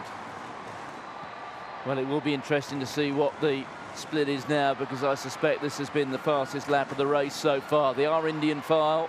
There are gaps opening, and all of a sudden 6 becomes 4. 2 men dropping out the back very rapidly. Govindan, you can see, he has gone. And Ropp is still looking relaxed. Keep your eyes here. 64, maybe. Going through that kilometre in 2:43. Good work here from Ropp, with Baillieu seemingly very comfortable just behind him. Govindan has been dropped, the man who was disqualified in the 10, and Bagharab is also way off the pace now, the silver medalist in the 3,000 steeplechase. And there was he's going over for some water. That's how tough and sticky these conditions are. Even the Qatari having to go for a drink. And the Iranian, the winner in the steeplechase, is doing really well to hang on here, and so too is Almari, who's reminding us that he was an Asian Championship bronze medalist last year for Saudi Arabia. But his PB is 13:25. This indicates, the Saudi Arabian in second, how slow this pace has been, that with a PB so much slower than that of Ropp and Baillieu, he's looking fairly comfortable at the moment. But there'll be another injection of pace soon, you suspect. You might have seen a little hand gesture there from Alamri as he went round the top bend. Over there, every night, there's a gathering of coaches around about 180 metres from the finish. And I was round there the other night, and they tend to hold watches and scream orders and instructions to their athlete. And Alamri just put his hand up as if to say, look, I'm feeling all right. I know what I'm doing. So at least that appears to be a positive indication from Alamri, who has not been broken at the moment by the Bahrainis. He gave a little shove in the back to Baillieu as they went round that bend, and now Ropp to the front once more. Another injection, and the questions are being asked of the Iranian Kihani at the back, and Al-Amri of Saudi Arabia sticking to his task at the moment, forcing Baillieu, the fastest man in the world this year, onto the curb. Coming round with a little over 3 laps to go. Ropp having a look on the big screen.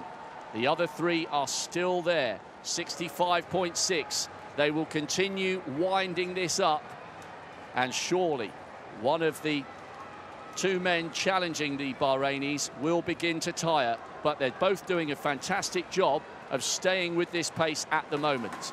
Well, apart from maybe having slipped on an extra large vest instead of a medium tonight, nothing is going wrong for Alamri at all. And here he is, moving on to the shoulder here of Ropp. Now, I'm not sure quite how sensible this is, but he is at least showing us that at the moment he's full of running. It's the Iranian, I think, who's battling to hang on at the back. But now the Bahrainis are going to have a think, because they've tried a few things and they've got rid of all of the field, apart from one of them. The Iranian, he's battling at the back. Look at him. The old shoulders are rolling, the head is rolling a bit, but the Saudi, he's looking very strong. He'll be growing with confidence. A little more than 800 to go. Rop is at the front. He's glancing up at the screen. Inside 2 laps to go in the final of the men's 5,000 metres. The 2 star men are leading, but Al Amri of Saudi Arabia doing brilliantly to stick with them. And now, for the first time, Kihani, the Iranian, allows 2 or 3 metres to become 5 or 6. And the steeplechase champion is losing contact with the 3 men up ahead of him. His quest for a medal has come to an end in the last 400 metres. Rop and Bailu.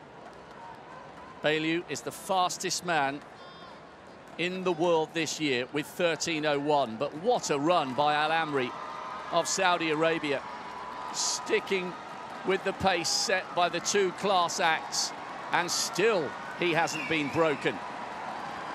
And having said that, almost instantly the gap now comes, and he's got to hang on, Al Amri, because he's got the Iranian just behind him in 4th. They take the bell in this 5,000 metres. The 2 men, born and raised in Africa, both world-class distance runners, both in with a shout of taking this title for Bahrain. What kind of speed has Rop still got in his legs? He's the leader. He started experimenting with half marathons. Is that going to cost him? And look at Bailu now, coming past and doing so emphatically. A beautiful stride. It's reminiscent of Saleshi Sahin and Kenenisa Bekele. Almost clipped the curb there, but he glances over his shoulder, and Rop, you suspect, is broken in terms of the title. It is going to be the 1-2 we expected for the Bahrainis, and the gold is going to the fastest man in the world this year. Bahanu Bailu delivers the kick that made the difference. Albert Rop takes the silver, and coming home for the bronze, a really brave run by Tariq Ahmed Al Amri. He got a bronze in the Asian Championships last year, but this one was a step up in class, and it will mean a great deal to him. Bahrain delivering once again. The Iranian steeplechase champion stayed with it as best he could, but he's absolutely shattered. Govindan and Bagharab having a battle for the minor places. The class came to the front at just the right time, and Martin, when he accelerated, Rop had no answer. Yes, he didn't really seem to want to deliver one either, did he? He just almost allowed him to saunter by, and the strength with which Rop finished rather suggests that maybe there was something there. But in my mind, I think my hero there was Al Amri, surrounded by 2 men who are at least 1 or 2 classes better than he. And there you can see he has run himself to a standstill. Tremendous run there, coming through, rewarded with the bronze medal. Crowd were reacting for the Indonesian finishing the race, but Al Amri absolutely shattered, doesn't even have the energy to get up off his feet. Oh, he does now, and wave the Kingdom of Saudi Arabia flag. But it's the Bahrainis who've come out on top. No real surprise in their 1-2. Interesting that they chose to leave it so late and allowed Al Amri to stay with their pace. Bailu almost put his left foot on the metal that indicates the inside of the track. Yes, that's reminiscent, Rob, of Alberto Juan Terreno, whose career ended when he did that, after he crossed the finish line in the heat at the World Championships in 1983. The man who won Olympic titles, the 4.8 double in '76, was in the autumn of his career, and he just coasted through the finish line in Helsinki, and he stuck his foot on the curb, turned over his ankle, we never saw him again. So, whilst this was a slightly different scenario. Perhaps when you're getting a bit tired, a bit fatigued, you stick your foot on the curb. Before you realise what happens, you can be in all sorts of trouble, and he very nearly was. Bahanu Bailiu is the Asian Games champion. We knew he was in form. And when he made that beautifully effortless seeming acceleration, Albert Ropp was broken, and the former Kenyan settling for the silver.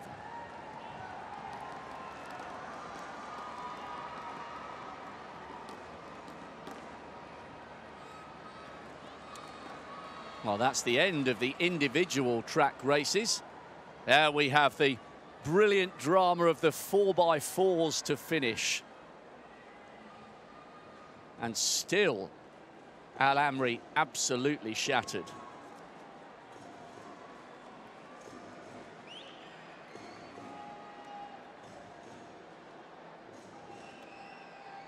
The penultimate event on the athletics programme, the women's 4x400 metre relay.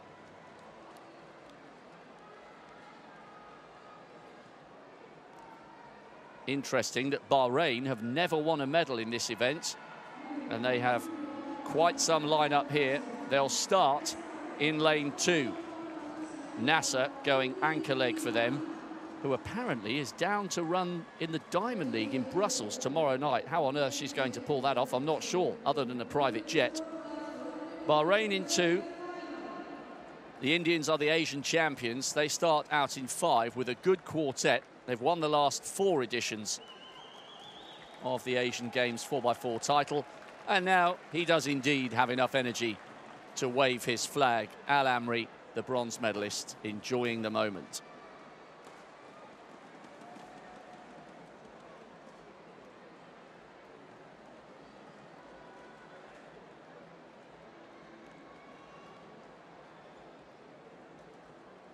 Aminat going lead leg for the Bahrainis. Confirmation of Bahanu Bailiu's class taking the title from his compatriot Albert Ropp. Al Amri ran himself to a standstill for a very brave bronze. PB for the athlete from Yemen in 11th. So Bahrain starting this relay in lane 2. Salwa Nasser, who's already anchored them home to great effect in the women's 4x1. Let's take you through the official lineups. China are on the inside. Thailand, their last medal in this event, came back in 1994 when they picked up the bronze. Pratike going anchor leg for them. Good team from Vietnam. The double from Nguyen, and it's Quach who's had a very good games on anchor for Vietnam. What a moment for the Indonesians. They've taken 1 relay silver already tonight. Another would take some doing. And what about the Indians? Hima Das on lead leg for them. A great silver medal in the 400 metres, putting their best athlete out first. Japan, silver medalists 4 years ago, got a bronze in the Asian Championship last year. Kazakhstan have won 4 medals in the last 5 editions of this event, 3 silvers and a bronze. Very consistent relay nation. They're in with a shout. What a team from Bahrain. Yamal, Essa, Odiong, already one of the most decorated athletes at the Games, and Nasser anchoring them home. And the People's Republic of China, who last won this title on the inside, last one in 1998. Long time ago. Bahrain will be the favourites for this title. Kazakhstan have a fine record when it comes to this event.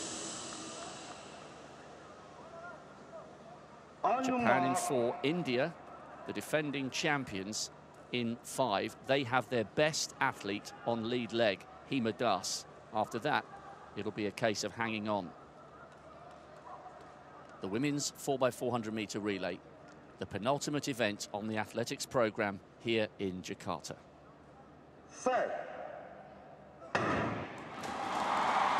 A big roar from the crowd cheering on the Indonesians. ตาไปแล้วครับบาห์เรนผมไม่ประมาทเลยอินเดียแม้ว่าจะเป็นแชมป์เก่าแต่คราวนี้เจอศึกหนักครับไทยนั้นอยู่ในช่องวิ่งที่8เวียดนาม7อินโดนีเซีย6อินเดีย5ญี่ปุ่น4คาซัคสถาน3บาห์เรน2จีน1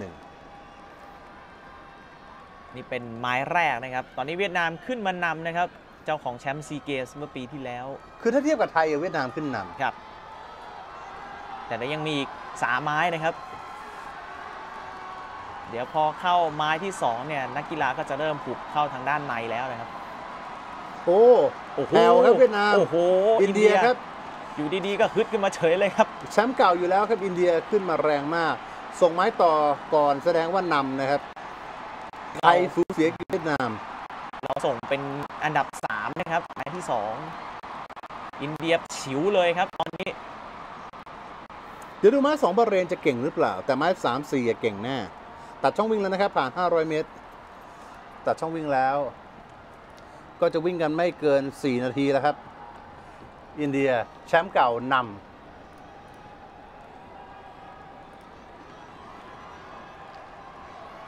วิ่งได้ดีครับอินเดียแต่ว่าไม้3ไม้4อย่างที่บอกบาห์เรนเนี่ยเอาแชมป์100เมตรกับ200เมตรมาวิ่งแล้วก็แชมป์400เมตรมาวิ่งผลัดสุดท้าย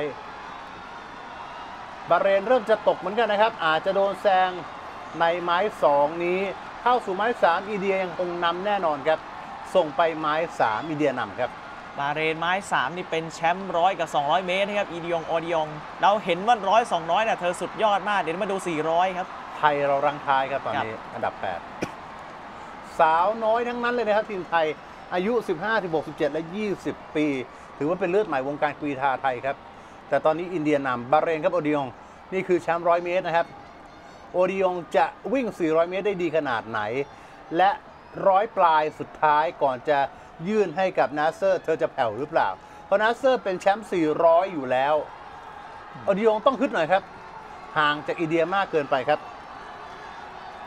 บาห์เรนตามมาเป็นที่2ที่3นี่ก็ถือว่ายังเกาะกลุ่มกันอยู่นะครับเดี๋ยวดูไม้สุดท้ายครับไม้สุดท้ายบาห์เรนเป็นแชมป์400เมตรนะครับแต่ว่าไม้สุดท้ายอินเดียฮิมาดัสก็เป็นรองแชมป์เจ้าของเหรียญเงินด้วยดูแล้วช่องว่างนี่ห่างกันเยอะด้วยครับโอ้โหตามโหดครับนาเซอร์ตามฮิมาดัสเยอะมากญี่ปุ่นที่3นะครับอาจจะแย่งกับจีนแล้วก็มีคาซัคสถานตามมาแต่อินเดียนำนิ้วเลยครับฮิมาดัสนาเซอร์ตามมาห่างๆนะครับตอนนี้จีนขึ้นมาที่3แล้วครับญี่ปุ่นหล่นไปอยู่อันดับ4เวียดนามอันดับ5นะครับนาเซอร์ยากครับที่จะไล่อินเดียกำลังจะเข้าทางตรงสุดท้ายแล้วครับแต่ตอนนี้นาเซอร์โอ้โหข้างหลังจี้มาแต่โอ้โหห่างเหลือเกินนะ30เมตรขึ้นไปครับไม่ทันแล้วล่ะครับแต่ที่3สิน่าสนใจสถิติจะทำลายสถิติเอเชียนเกมหรือเปล่าไม่ดีกว่านิดเดียวอะแค่0.05ที่1เป็นอินเดียครับที่2บาห์เรนก็สะใจครับอินเดียฉลองชัยกันป้องกันแชมป์ไว้ได้นะครับหลังจากที่ได้ก่อนหน้านี้ในอินชอนปี2014ครับแชมป์เอเชียนเกม2014แชมป์เอเชียปีที่แล้วนะครับแล้วก็ต่อเนื่องมาจนได้แชมป์เอเชียนเกม2018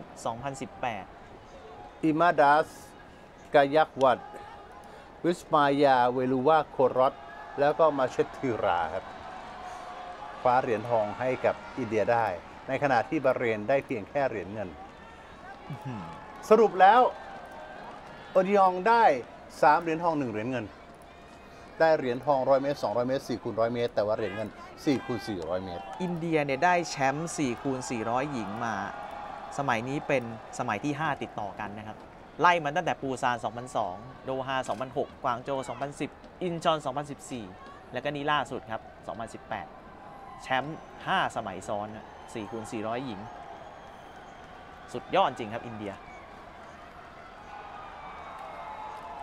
นำลิ้วเลยนะครับแม้ว่าเข้าช่วงทางตรง100 เมตรสุดท้ายเนี่ยนาเซอร์พยายามจะไล่ขึ้นมาแต่มันห่างมากเกินนะครับไล่ไม่ทันมาเรนเข้าที่2นะครับทีมดัสที่ได้เหรียญเงิน400 เมตรเหรียญเงินผสม4คูณ4ครับแล้วก็มาได้เหรียญทอง4คูณ400ครับโอ้แล้วเหรียญทองแดงนี่เป็นเวียดนามด้วยนะครับเวียดนามตอนไม้สุดท้ายนี่ยังอยู่ประมาณอันดับ5นะครับนี่ไม้1ใช่ไหมไทยยังไม่ห่างจากเวียดนามเท่าไหร่เลยนะครับแต่อย่างว่าครับนี่เป็นเลือดใหม่ของนักกรีฑาไทยที่แข่งขันระดับเอเชียนเกมส์นะครับอายุ15 16 17แล้วก็20 ปีเราเข้าเป็นลำดับสุดท้ายนะครับอันดับ8เนี่ยอินเดียส่งไปก่อนนานมากนะครับช่วงไม้3โอดิออมเพิ่งจะได้แล้วตอนส่งไม้นี่เกือบหลุดไปที่3ด้วยและนี่ไม้สุดท้ายนะครับอิมาดัสแล้วโอดิอองเนี่ยขึ้นมาเป็นที่2 3 4 5นี่ใกล้กันมากนะครับตรงนี้ญี่ปุ่นจีนแล้วก็เวียดนามญี่ปุ่นเนี่ยส่งไม้4มาเป็นอันดับ3นะครับแล้วก็จีนมาเป็นที่4เวียดนามที่5โอ้แต่เวียดนามมาแซงได้ครับช่วงท้ายเนี่ยเห็นนะครับญี่ปุ่นถึงก่อนเวียดนามถึงที่หลังนะครับคาซัคสถานนี่มาเป็นที่6นะครับแล้วก็อันดับ7นี่เป็นอินโดนีเซียจีนทางอินเดียเองก็เป็นพวกดาวรุ่งหลายคนเหมือนกันนะครับอายุยังน้อยอยู่ครับ3 นาที 28.72 นะครับเหรียญเงินเป็นบาห์เรนครับ3 นาที 30.61 เหรียญทองแดงเป็นเวียดนามนะครับ3 นาที 33.23 เราเข้าเป็นอันดับ8นะครับ3 นาที 47.89 ท่านผู้ชมครับนอกจากนี้แล้วยังมีการชิงเหรียญทองข้างจากหญิงเราได้ที่4นะครับได้ที่4กับที่7แต่ว่าที่เราลุ้นเหรียญก็คือเขย่งก้าวกระโดดจากปริญญานี่แหละครับนี่เป็นการกระโดดครั้งสุดท้ายของปริญญาเฉื่อยมะเริงนะครับภาพที่เราตัดมาให้ชมกันสถิติที่ดีที่สุดของปริญญาก่อนหน้านี้คือ14 เมตร 26 เซนติเมตรขออภัย13 เมตร 93 เซนติเมตรนะครับในการกระโดดครั้งที่2ของเธอนี่คือสถิติในการกระโดดครั้งสุดท้ายเลยครับครั้งแรก 13.89 ครั้งที่2 13.93 แล้วก็มีครั้งที่5 13.77 ครั้งที่6ครั้งสุดท้ายในการเขย่งก้าวกระโดดปริญญาไม่สามารถแซงโอการิพาโกวาของคาซัคสถานได้เพราะว่าริพาโกวาทำได้14 เมตร 26 เซนติเมตรอยู่อันดับ1ตั้งแต่การกระโดดครั้งที่5ครับริพาโกวามาแซงตั้งแต่ครั้งที่2และครั้งที่5ก็ดีกว่าเดิมปริญญาสถิติออกมา 13.91 เมตรในการกระโดดครั้งที่6ก็ทำให้สถิติ 13.93 ครั้งที่2ดีที่สุดได้เหรียญเงินให้กับทีมกรีฑาไทยอีก1เหรียญครับตามสถิติออกมากระโดดได้ 13.93 เท่ากับวูที่เมนของเวียดนามนะครับแต่ว่าเราพลาดน้อยกว่าเขานะครับคือมีจำนวนครั้งที่ฟาวน้อยกว่าใช่ครับเราฟาวครั้งเดียวเขาฟาว2ครั้งนะครับเราได้อันดับ2ส่วนนี้ครับแชมป์3 สมัยซ้อนเลยนะครับตั้งแต่โดฮา 2006 เรื่อยมาจนถึงตั้งแต่กวางโจว 2010 เนี่ยขออภัยแล้วก็มาอินชอน 2014 แล้วก็คราวนี้ก็กระโดดได้ไกลที่สุดครั้งที่5กระโดดได้ 14 เมตร 26 เซนติเมตรครั้งที่6ครับครั้งสุดท้ายของโอการิพาโกวาแต่ถ้านับเฉพาะที่เธอได้เหรียญทองเนี่ยครั้งนี้คือสมัยที่4ติดต่อกันเพราะว่าที่โดฮา 2006 เนี่ยเธอได้เหรียญทองจากการแข่งขันสตกรีฑาสุดยอดนักกรีฑาจริงๆเหรียญทองโอลิมปิกก็ได้มาแล้วนะครับในลอนดอน 2012 โอการิพาโกวาเจ้าของแชมป์นะครับ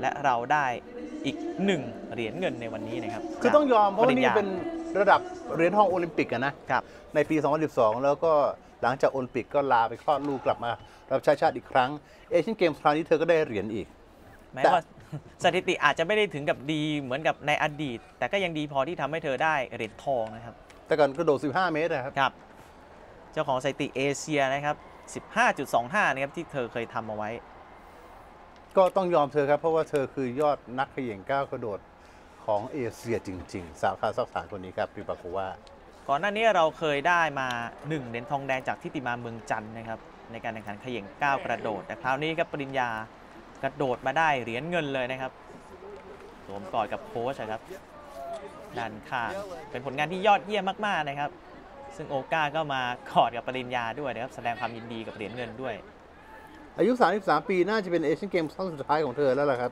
ระดับแชมป์โอลิมปิกนะครับปี 2012 ปริญญาเองก็พัฒนาได้อีกครับให้กำลังใจเชียร์นักกีฬาไทยกันต่อไปครับ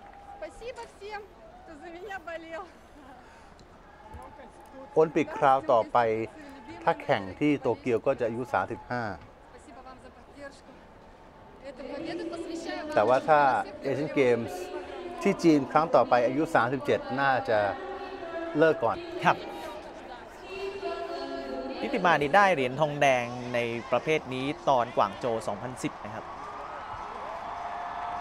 ส่วนหูที่เมนนี่ได้เหรียญทองในซีเกมส์นะครับชนะเราแต่คราวนี้สถิติเขาเท่าเราก็จริงแต่ไปพลาดเยอะกว่านะครับก็เลยได้เหรียญทองแดงไปขว้างจากหญิงเราไม่ได้เหรียญนะครับวันนี้สุเบนรัตน์อินแสงได้อันดับ4นะครับเช่นเดียวกับวิ่งผลัดทั้ง4คูณ100 เมตรชายหญิง4คูณ400 เมตรหญิงไม่ได้เหรียญ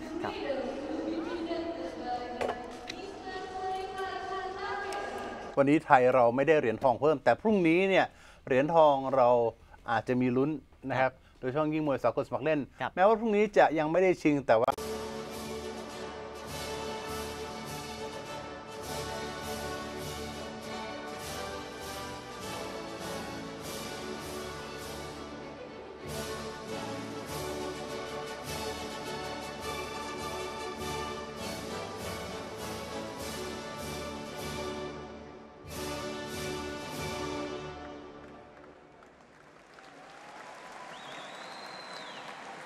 It'll be fascinating to see what she can produce on the Diamond League circuit next summer.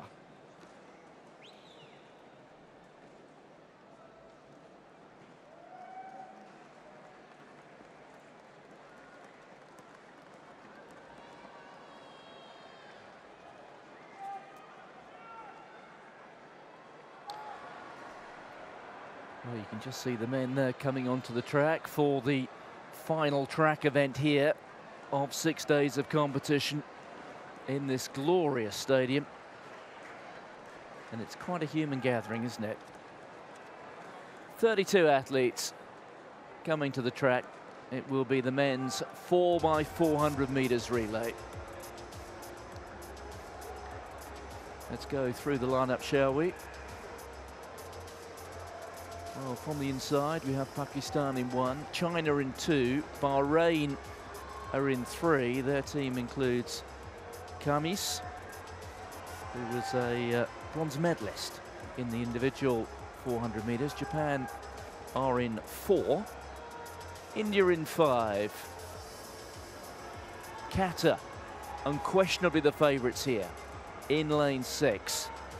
Iraq are in 7. And Sri Lanka are in lane 8. You can see there the Indian team, or should I say the Japanese team, includes Takatoshi Abe. We saw him in the 400-meter hurdles final. He was among the medalists there. Also, they've got Julian Walsh, who had a decent run in the individual 400. But looking at the Bahrainis, and particularly the Qatar athletes, we can see there Abdallah Hassan, winner of the individual 400 meters, and leading them off will be Abdurrahman Samba, who in global terms is probably the preeminent athlete at these games. If it is possible to draw comparisons between 400-meter hurdlers, sprinters, long jumpers, shot putters, discus throwers, you know what I mean. So there's a bit of a head count going on there in the infield. This is certainly an event which is something of a management challenge.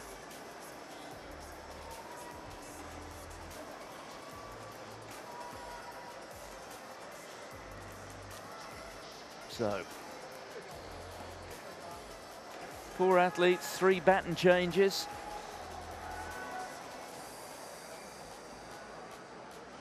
We are all set for what will be the grand finale.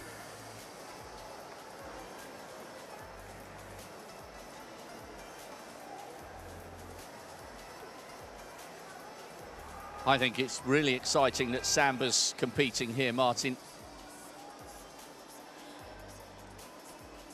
It was my first glimpse of him in the flesh when he won the 4 hurdles, stuttered into the home straight and still produced, what, 47.66, I think.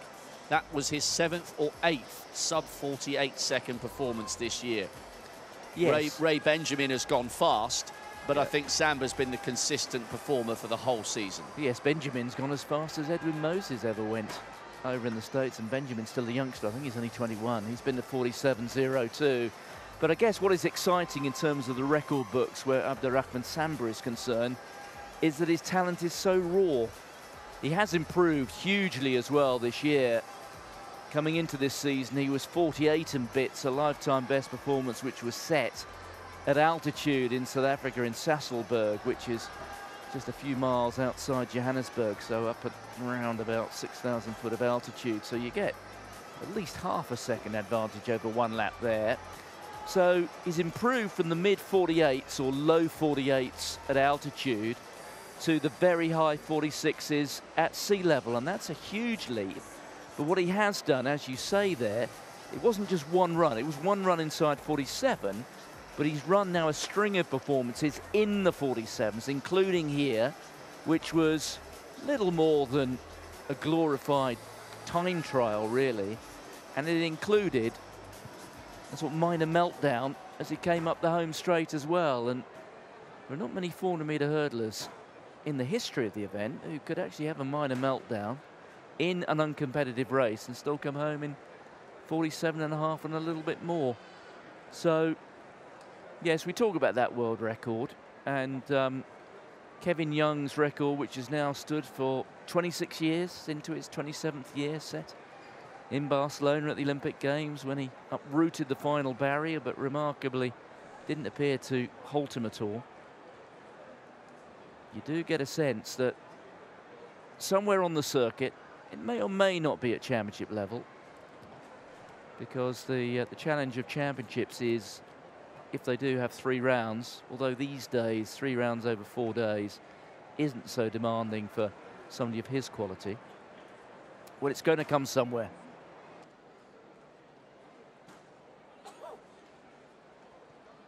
Well, we have a medal ceremony to come ahead of the very last track event, the men's 1500 meters. Please welcome the medalists.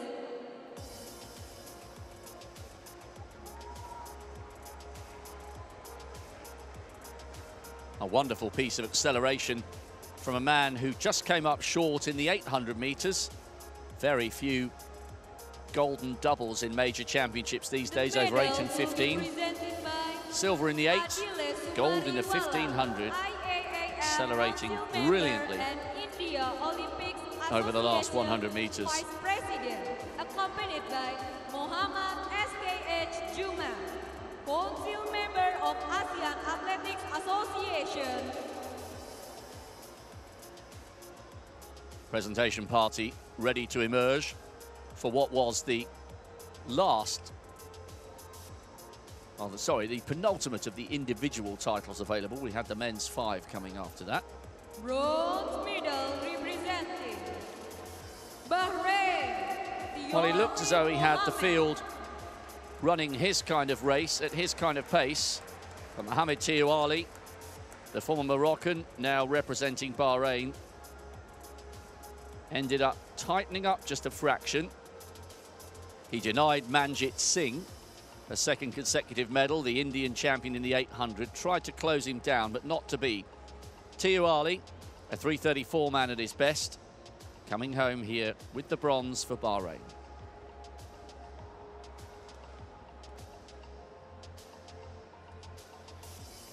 Silver medal representing Islamic And from the Republic of Iran, Islamic Republic of Iran comes Amir Moradi, only just off the podium in the 800 meters. He wasn't afraid to use his elbows and go for gaps that weren't there. He forced his way onto the podium this time, but he had no answer for the final acceleration from the man who is about to be crowned champion. Good result, though, for the Iranian.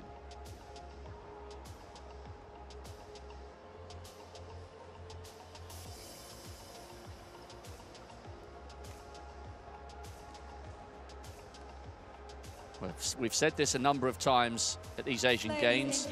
It really has been a sparkling set of performances from the Indian men and women. Yet another gold medal for them with Jinson Johnson, who was really class with the manner in which he accelerated away from Maradi and all the rest. A very, very composed piece of acceleration at the end of what's been a tough week for these guys. Bear in mind, this championship has been, in athletics term, conducted over 6 days. You'd expect a Worlds to be 9. So they've had a lot of racing to do in a short period of time. Jinson Johnson, excellent value for this major title. And he will relish hearing the Indian national anthem, this time playing for him. Because in the 800 metres, he finished second to his compatriot Manjeet Singh.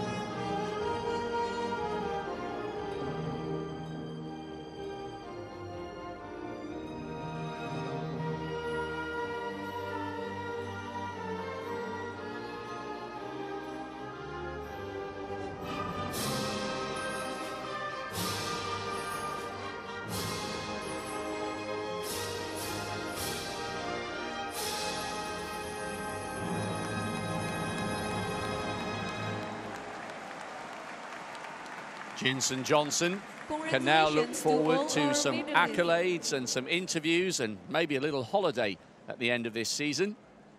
And he'll have great impetus going into his winter training ahead of a World Championship year in 2019.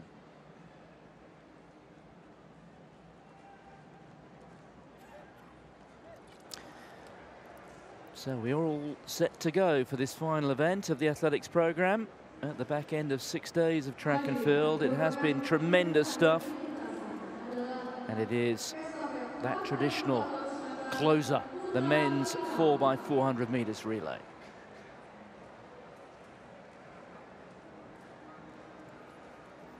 So here is that lineup from the inside. Pakistan in 1, China in 2, Bahrain in 3, Japan 4, India 5, Qatar in 6, Iraq in 7, and Sri Lanka in lane 8. Qatar, without a doubt, the favourites here. They have an individual champion on lead-off. They have another on anchor, and they have finalists in between. So let's go through the full lineup here from the outside. There is Singaporaj of Sri Lanka. He goes on lead-off for the Sri Lankans. Huma Kumaraj will hopefully, for the Sri Lankans, be bringing the baton home. So the Iraqis, Yasir Al-Saidi on lead-off. Taha Yassin is on anchor. So here is the big fella. Lane 6, Qatar. The world's second fastest ever 400-meter hurdler. Complete with a few theatrics as well. There he is. Abdurrahman Samba. India. Kunhu Putan Purkal. India. They've had a lot of success here. Very interestingly, neither of their individual finalists in the 400 are here. Julian Walsh, he ran in that final. Didn't miss out on a medal by much. Finished in 5th place in the 400. And here are the Bahrainis. They have 2 finalists from the individual 4 in their team. So they're certainly going to be worth looking towards. Lane 1. China, you can see there through Wu Yuan. He's on lead off with Yang Li, bringing home the baton. And here is Umar Sadat of Pakistan. I'm sure he doesn't mean that. Quiet for the start, please. So Asian Games record held by the Japanese. 3 minutes has never been broken at the Asian Games. Indeed, the Asian record is just outside 3 minutes. 3 minutes 0.76, held by a Japanese quartet at the Olympic Games in Atlanta 22 years ago.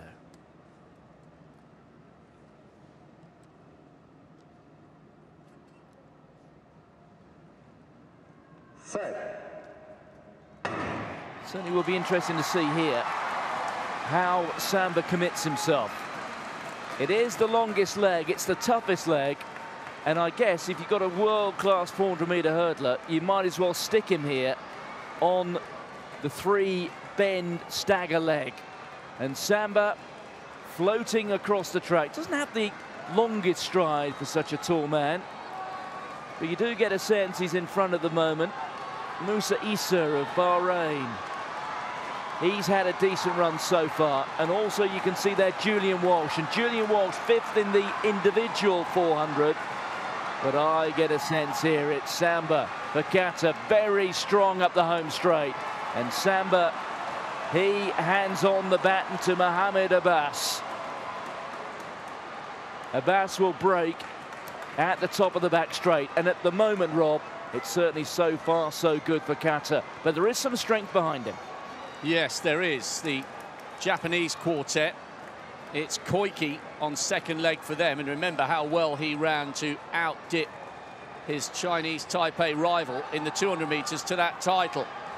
But Bahrain now coming back into the mix, coming up onto the shoulder of the Sri Lankans. It worked for the Indian women, and at the moment it's working for the Qatari men. They are out in front, courtesy of Samba, at the halfway stage. And what makes it a little bit difficult for the second, third, fourth and fifth athletes is that there was a bit of choreography there to get into the right position. So Kata well away, this time through Mohammed Mohammed. He's got about 15 metres. It's the 400-metre hurdler now. Abe chasing down the back straight. India moving so strongly. It really would be a crowning glory to their week if they can pick up at least a silver medal here. And there is just a sense that Mohammed is being caught, but bear in mind they do have the individual champion in the 400 on the last leg. So Kata have not only 10 metres in hand, but they have a champion with his arms stretched out there waiting for the baton, and he's got it. India moving into second place. It's Japan third, Sri Lanka in fourth place. It's been a disappointing run so far from Bahrain. They've got Abbas Abbas, who finished 6th in the individual 400, back in 5th place. And storming away here is the individual champion. Almost appears to be overstriding, doesn't he? But he's so strong. He is being caught just a little bit by the Indian. Japan bearing down, but now he'll dig in and he'll stretch out and he'll move clear. And as anticipated, it's going to be gold for Kata. Very close for silver. Japan closing in on India, but India hang on. They get the silver. Japan take the bronze despite the best efforts of Shota Izuka. He couldn't quite get after the anchor leg runner there for India. Well, on the night when they picked up the blue ribboned event, India end their night with a silver in the relay. But I guess, Rob, when you look at the personnel, it was never going to be in doubt, was it? And perhaps appropriate there that it was all set up by the world-class athlete on show here over 6 days. And not only have they stormed to the victory, not only is it an Asian Games record, it's an Asian record as well, overhauling a mark set by Japan way back in 1996. But the hard work right at the beginning, the template was put in place by Samba. He's such an exciting prospect. Hassan bringing them home with real power and finesse. But from a starting point that Samba put them in, they had a wonderful opportunity. All credit to the Indians coming home 301.85. The Japanese were closing with Izuka, denying a fine run by Hiwa Kumarage of Sri Lanka, who brought them home in fourth. But Qatar, just a shade outside 3 minutes. They were brilliant. Look at Samba there, midway through your picture. Away and clear, India and Japan in second and third, with the Sri Lankans fairly close behind. Bahrain completely run out of it, by the way. They finished in fifth, a long way off the pace. Yes, 3 minutes, 0.56. Those are the new figures. That 3 minute barrier remains elusive, but you do get a feeling that when this Qatar squad gets to a global championships, they will get underneath that. And as he came up the home straight, you could see how the 400 metres individual champion was staring at the screen. This is that final baton change, and Abdallah Hassan, as he opened up his stride, just coming down the home straight, he can see that big clock, the one he's just going to run past in a moment. As he comes into the home straight, he had his sights fixed on that, and he will have known that not just a goal, but also a games and continental record is theirs. It's a full house for Qatar. They are delighted.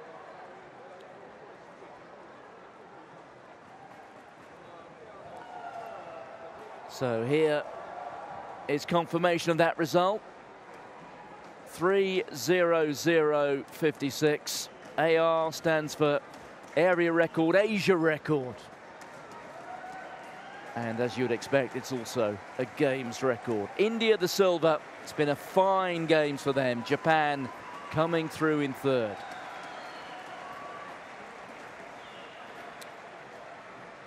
Well, the action on the track and in the field has finished. We now have a few medal ceremonies with which to wrap things up in the GBK Stadium.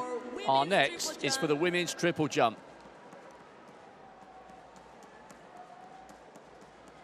One of the most decorated female triple jumpers in history, delivering gold once again here in Jakarta. No wonder Olga Ripakova has got a wry smile on her face, completing a hat-trick of Asian Games titles in the event in which she owns a medal of every colour from the Olympic Games, and that's no mean feat.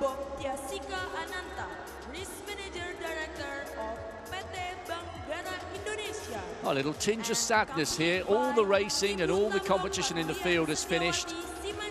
It's been a whistle-stop 6 days. We've really enjoyed it. We hope you have at home if you've been tuning in for some or all of our coverage.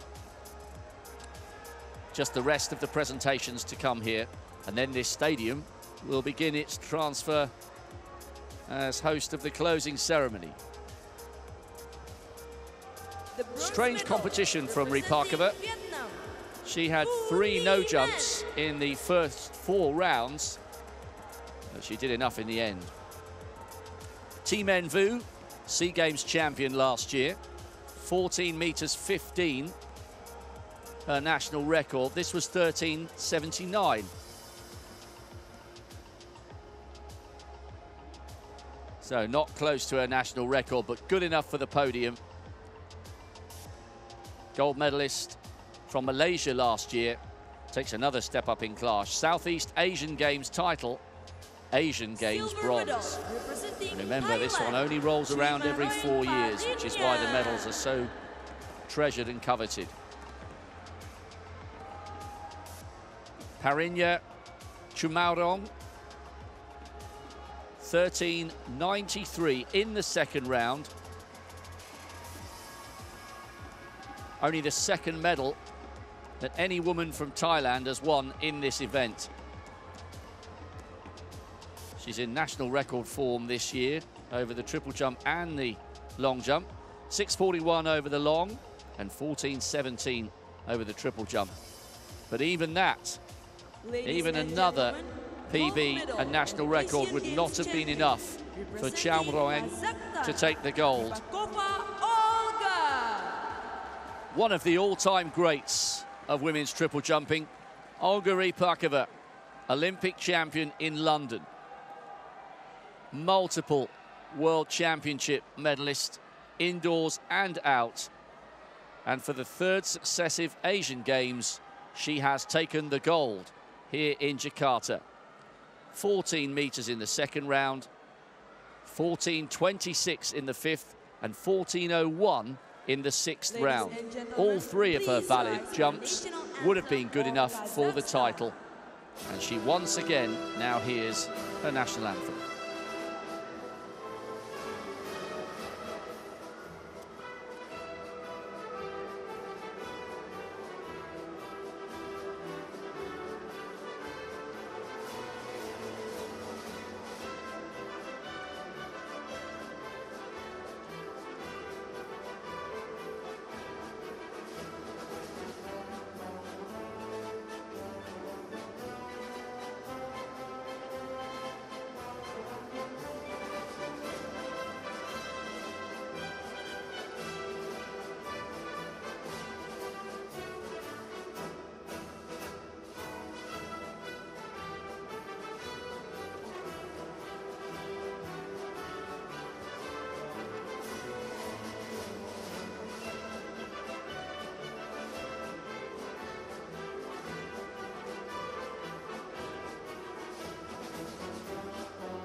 Rypakova, the champion once again. To all of our medalists. What an incredibly consistent, decorated career she's had. 33-year-old, still at the peak of her powers.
Time now for a Chinese celebration. Gold and silver in the women's discus.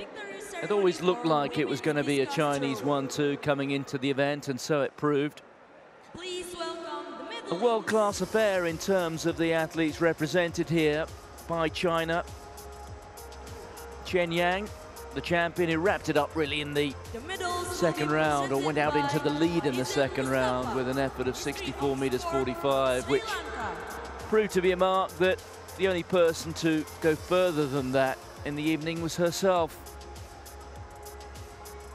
Feng Bin pushed her hard, but never really got within sight of the champion. 64 meters 25 coming from Feng in the final round will have had Cheng a little concerned as it flew through the air. Good performance from Seema Pania of India in second place.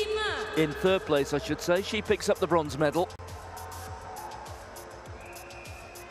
Her best throw, 62 meters 26, coming in the third round.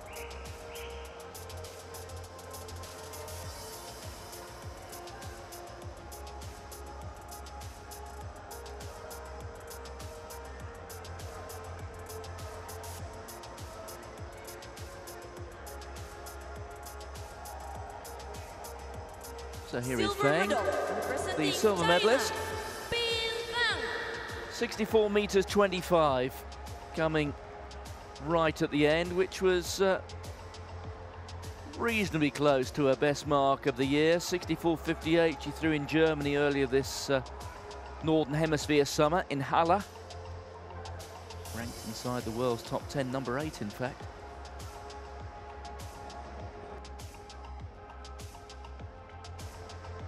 Came here as the Chinese number 2 and picked up the silver medal. Ladies and gentlemen, gold medal and the Asian Games champion representing China, Yan Feng. Well, a couple of meters off her best, but for Chen Yang, that was still good enough to take the title. Good, consistent series.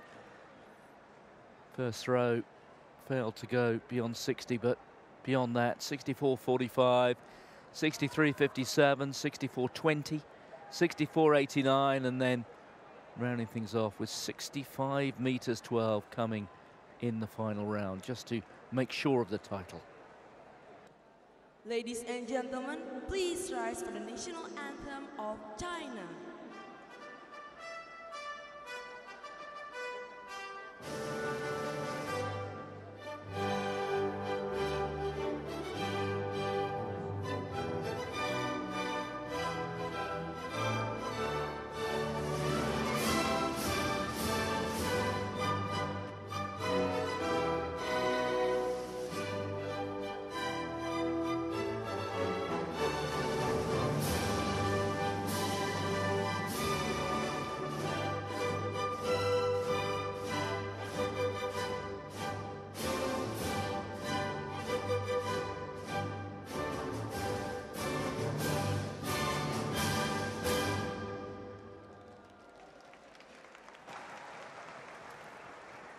Congratulations to So there we are, gold and silver for China, bronze for India.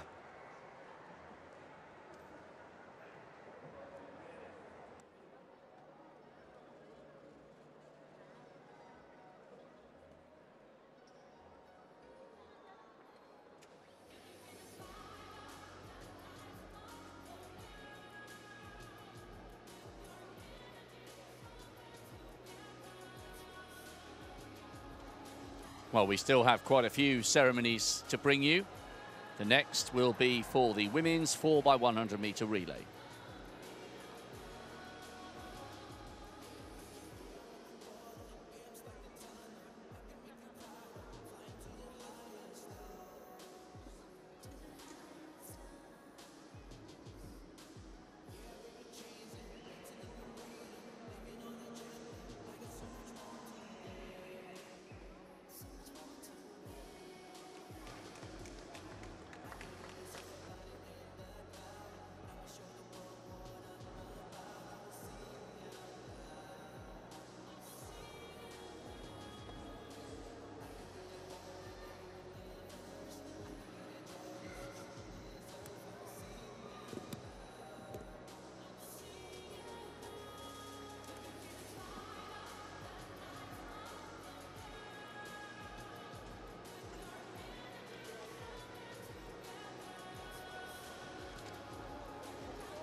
Here we go with the victory ceremony for the women's 4x100 meter relay.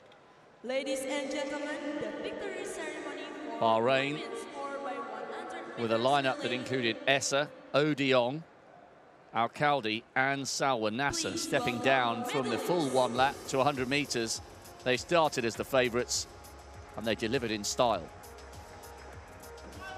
Some of these medal ceremonies happening in a different order, but the reason is that Nasser wasn't ready to come on the podium and collect her gold because she still had to run in the 4x4. Bahrain were not to be denied yet another gold medal.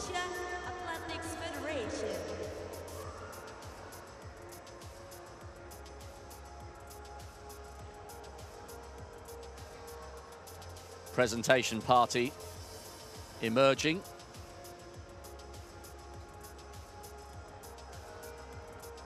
The bronze medal representing Kazakhstan. What an experienced team from Kazakhstan.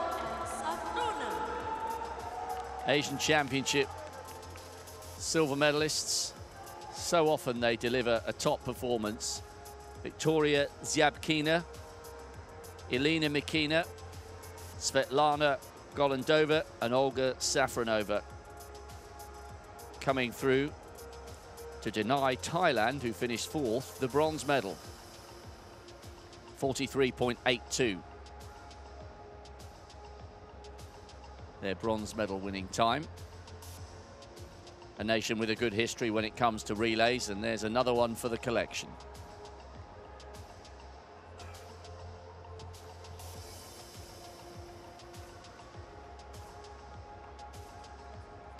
That was the first of our track finals from earlier on this evening. Seems to have gone so quickly, the night's battles for gold.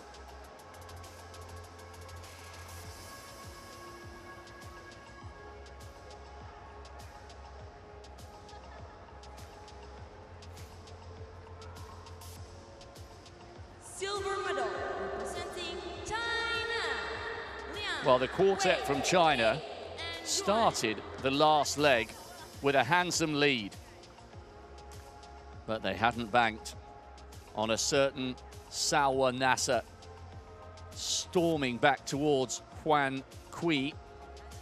Kui could sense that the Bahraini was closing. She looked to her left-hand side, she got a little bit tight, and Nasser came through on her inside and gave a huge celebratory punch of the air, the hand with which she was carrying the baton as she crossed the line. Liang Xiaoqing, Wei Yong Li, Gi Man Kui and Yuan Kui taking the silver medal.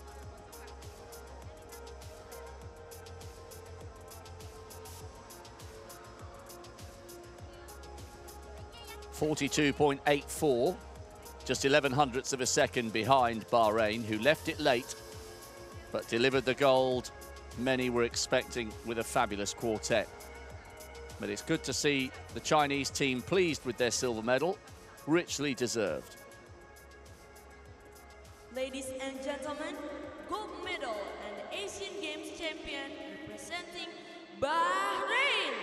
They've been one of the standout stories of these games as far as the athletics is concerned.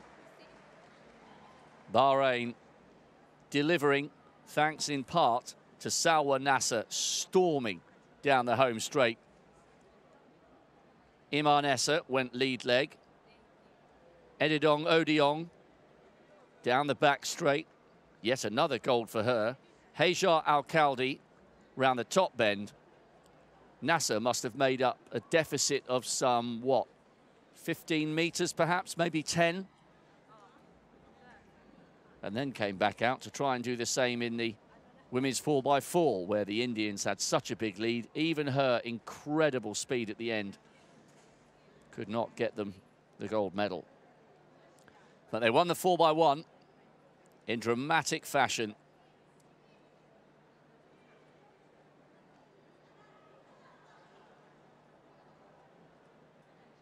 Odiong must be getting used to these medal ceremonies. She's won so many glorious golds. Ladies and gentlemen, please rise And it's for Bahrain who have the honour of hearing their national anthem ringing out here in the GBK Stadium.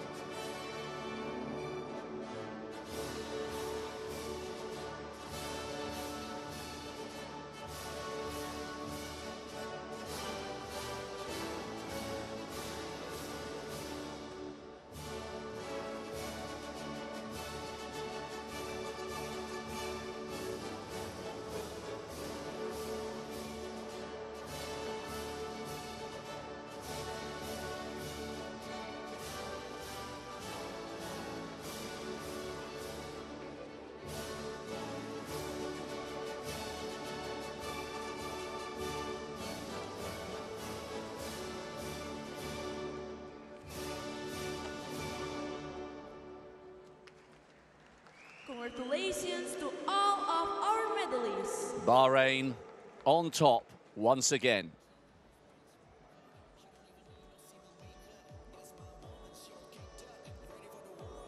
A few more medal presentations still to come. I think we still have the men's 5,000 and both men's and women's 4x4s.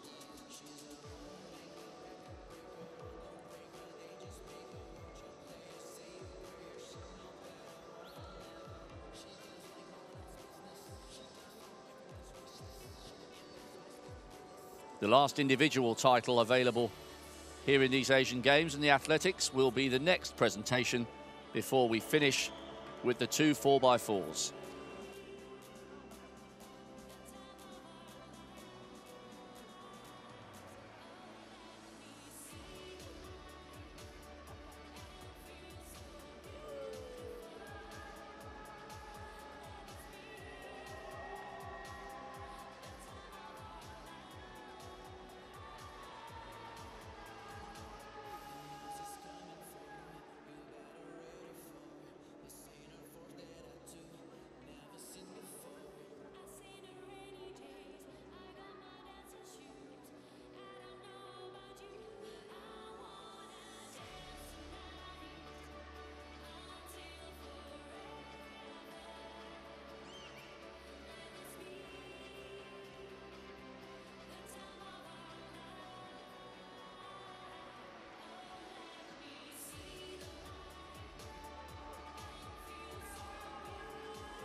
Ladies and gentlemen, the victory ceremony for men's 5,000 meters. Well, the men's 5,000 meter final, Please welcome well, the result medalists. was perhaps entirely predictable, but it was played out very interestingly indeed. A very, very modest early pace. And in some respects, the hero of the final was the man there who came in third place, Al-Amri of the Kingdom of Saudi Arabia, who did all he could to chase home these two world-class athletes, Bahanu Balyu and Albert Ropp. In the end, he had to take consolation in a bronze medal, but it was a very hard-earned third place.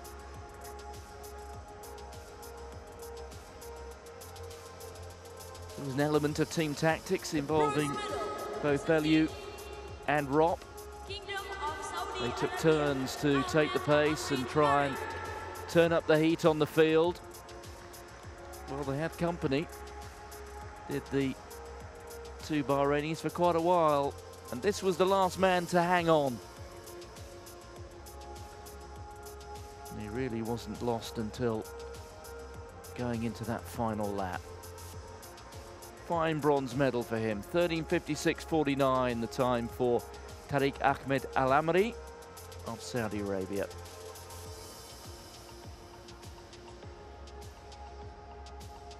Silver medal representing. It was almost as if Albert Ropp deferred to the gold medalist. When Balyu kicked on towards the line, there's almost no response there from Ropp.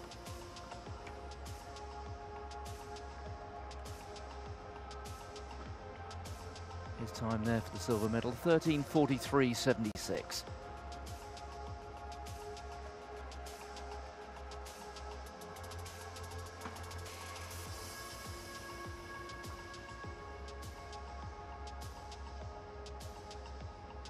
Ladies and gentlemen, I think it's fair to say there was a lot being held back by Bahanu Balyu. Bearing in mind he led home a world-class field in that very fast race in Lausanne just a matter of weeks ago, the fastest race we've seen all year. So confirming his global #1 status by taking the continental title. 13:43.17.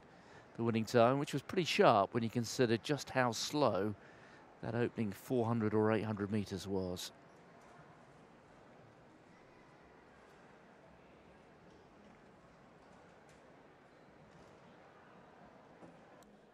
Ladies and gentlemen, please rise for national anthem of Bahrain.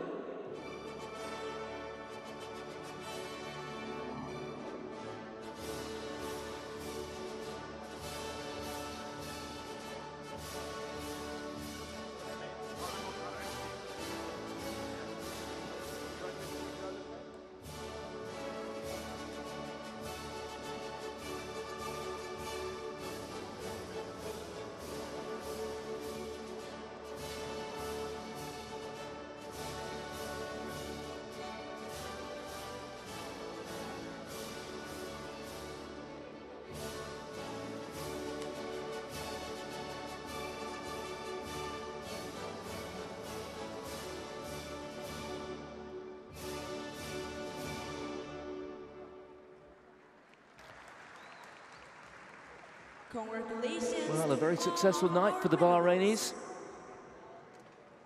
And a night actually which ended with them joint top in terms of the gold medal count. They will finish second on the medals table, having won an inferior number of silver medals to China, but 12 golds apiece. That is quite a return. Actually, when you consider that exactly half of the medals on offer here in track and field were shared by two nations, China and Bahrain, 24 out of 48. India coming in third with 7 golds.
Ladies and gentlemen, the victory So the penultimate medal for ceremony. women's 4x400 meters relay.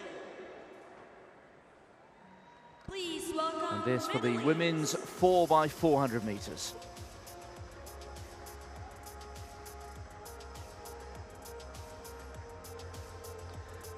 Oh, what a tremendous performance it was from the Indian women, picking up their 7th gold medal at track and field competition. Those two performances in the men's 8 and 15, and also the heptathlon gold will no doubt be the pick back at home. But they will have enjoyed watching this.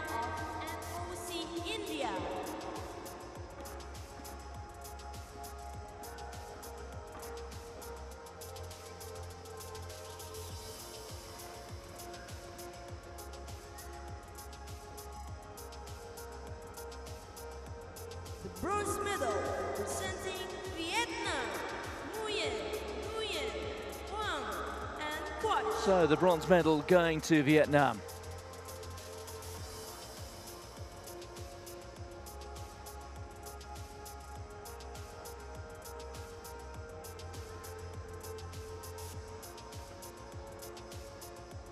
Thi Nguyen, Hang Nguyen, Thi Hoang, and Thi Quach.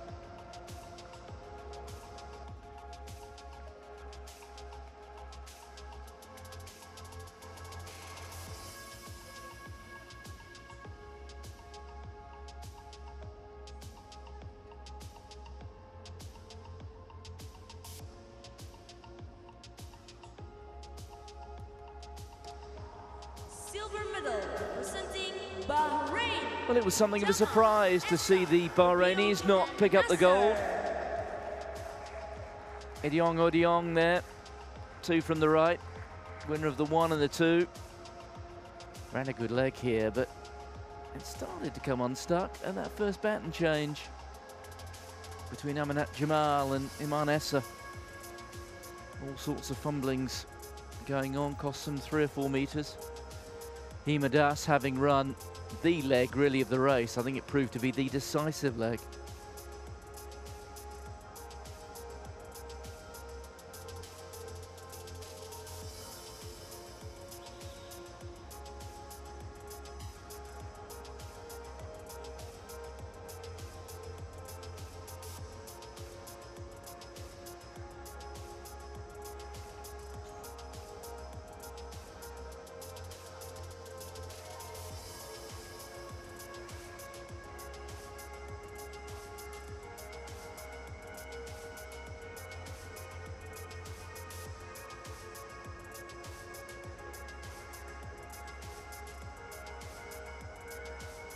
Ladies and gentlemen, gold medal and Asian Games champion representing India.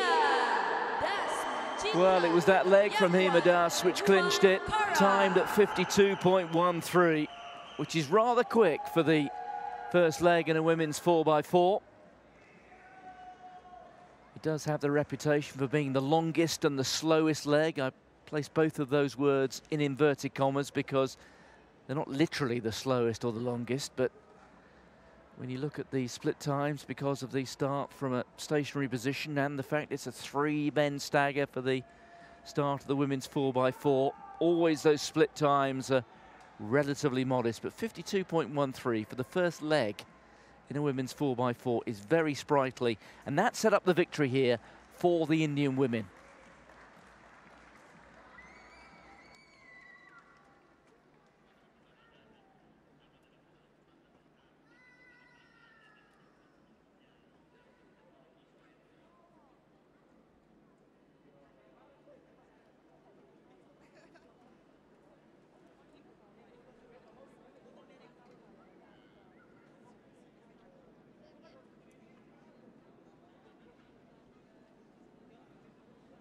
Ladies and gentlemen, please rise for national anthem of India.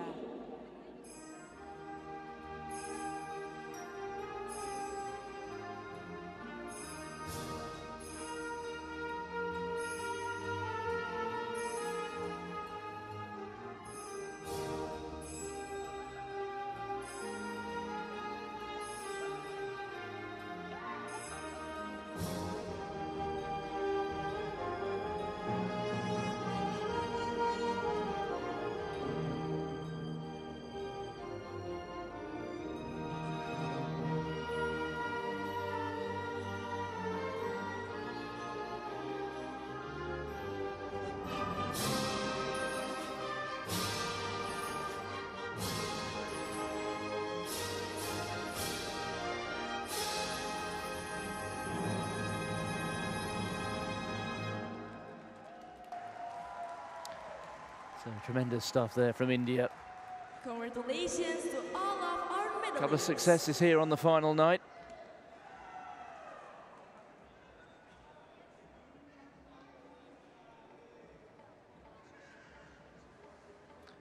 So confirmation there. India gold, Bahrain silver, Vietnam bronze.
Jangan pernah menyerah, menaklukkan dunia.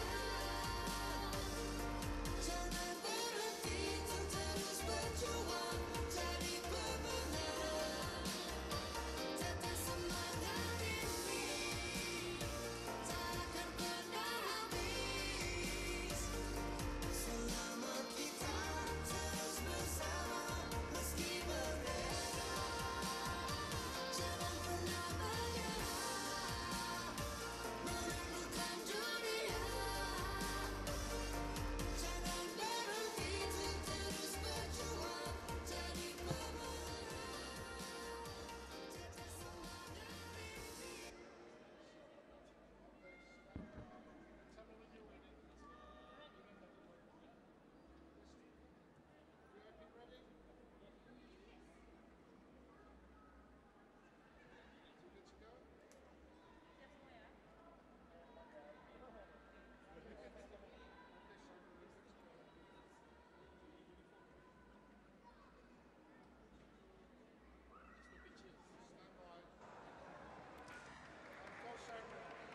Well, it's the final medal ceremony, but what a Ladies cracker and it gentlemen, was. The victory ceremony for men's 4x400 meters relay. A high-class performance from a Qatari quartet.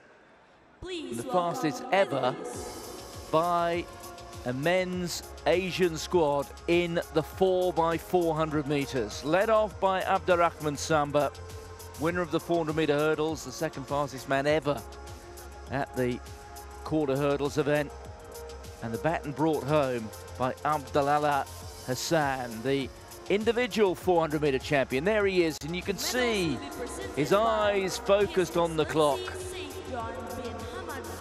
And then when it froze at those figures of 3 minutes, 0.56, it became clear to him that he'd not only broken the games record, but also the Asia record.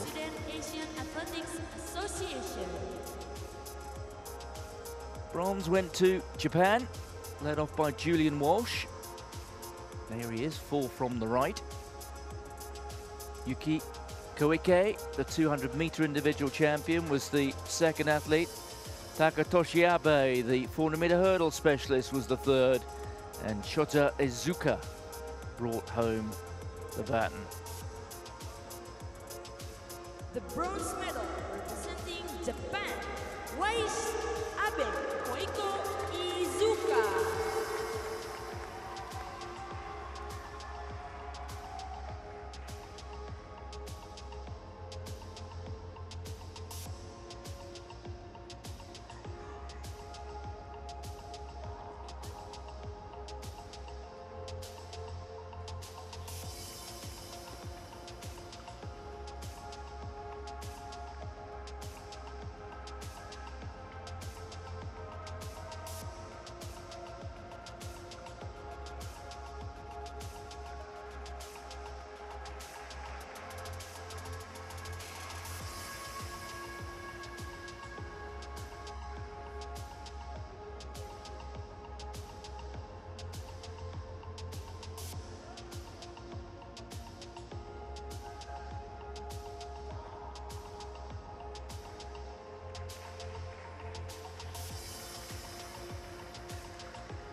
Silver medal representing India. So the silver medal went to India. Ayasami, Yahia, and Arokia Raji. And they chased the Qataris home hard.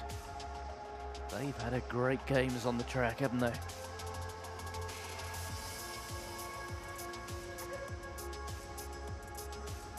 Three minutes, 1.85 seconds. Fantastic third leg from Yahia, who did so well in the individual 400.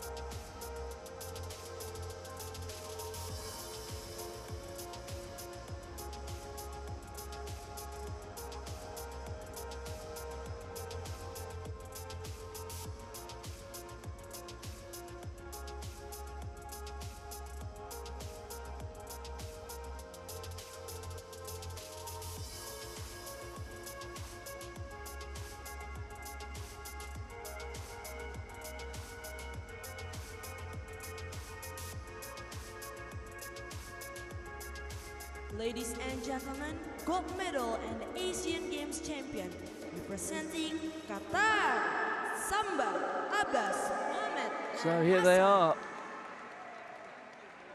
Abdurrahman Samba on the left-hand side. Take a note of that smile. I suspect you'll be seeing that quite a bit more over the course of the next few years.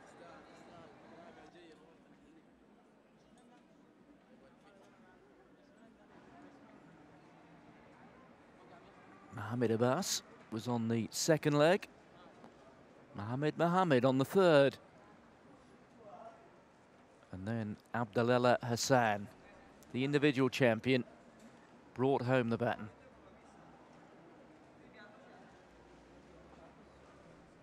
That really was a fitting conclusion to 6 days of track and field. All rounded off with a games record and an Asia record.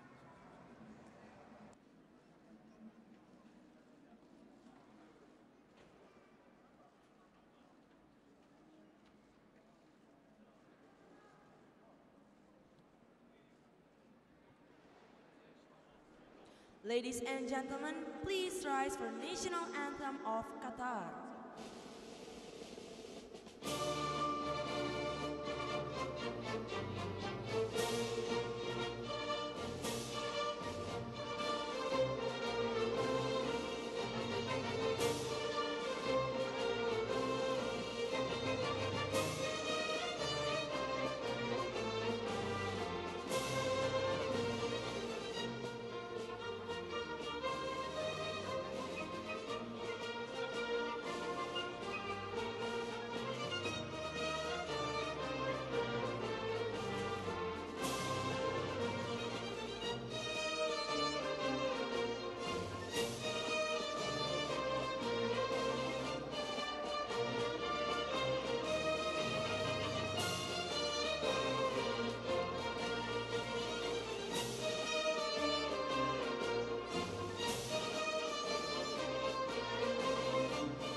Congratulations So to there it all is. of our medalists. Final gold goes to Qatar. And certainly there were a number of events here in which they featured very prominently, but it was a night really which I guess reflected the strength of track and field on the Asian continent. China and Bahrain, well, they finished alongside one another in terms of number of gold medals at the top of the medal table. And also, tucked in behind them, it has been a stunning 6 days also for India, who added another individual gold here in the men's 1500 metres. Let's just take a look back now at the highlights from this evening's final day.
Well, that's it from 6 days of competition in the main stadium here in Jakarta. China and Bahrain proving they are the dominant forces in Asian athletics. India enjoying some stunning successes. Well, thanks to the team down in the dark corridors of the GBK Stadium, they've made sure that the pictures you've seen over the course of 6 days have been of the highest class. For us up here in the commentary box, it has been a delight. From Patrick Winterton, Rob Walker and myself, Martin Gillingham, bye-bye. AIS Play รวมความบันเทิงคุณภาพเปิดความสนุกทุกที่ทุกเวลาส่งต่อความมั่นใจสู้ไปด้วยกันนะครับ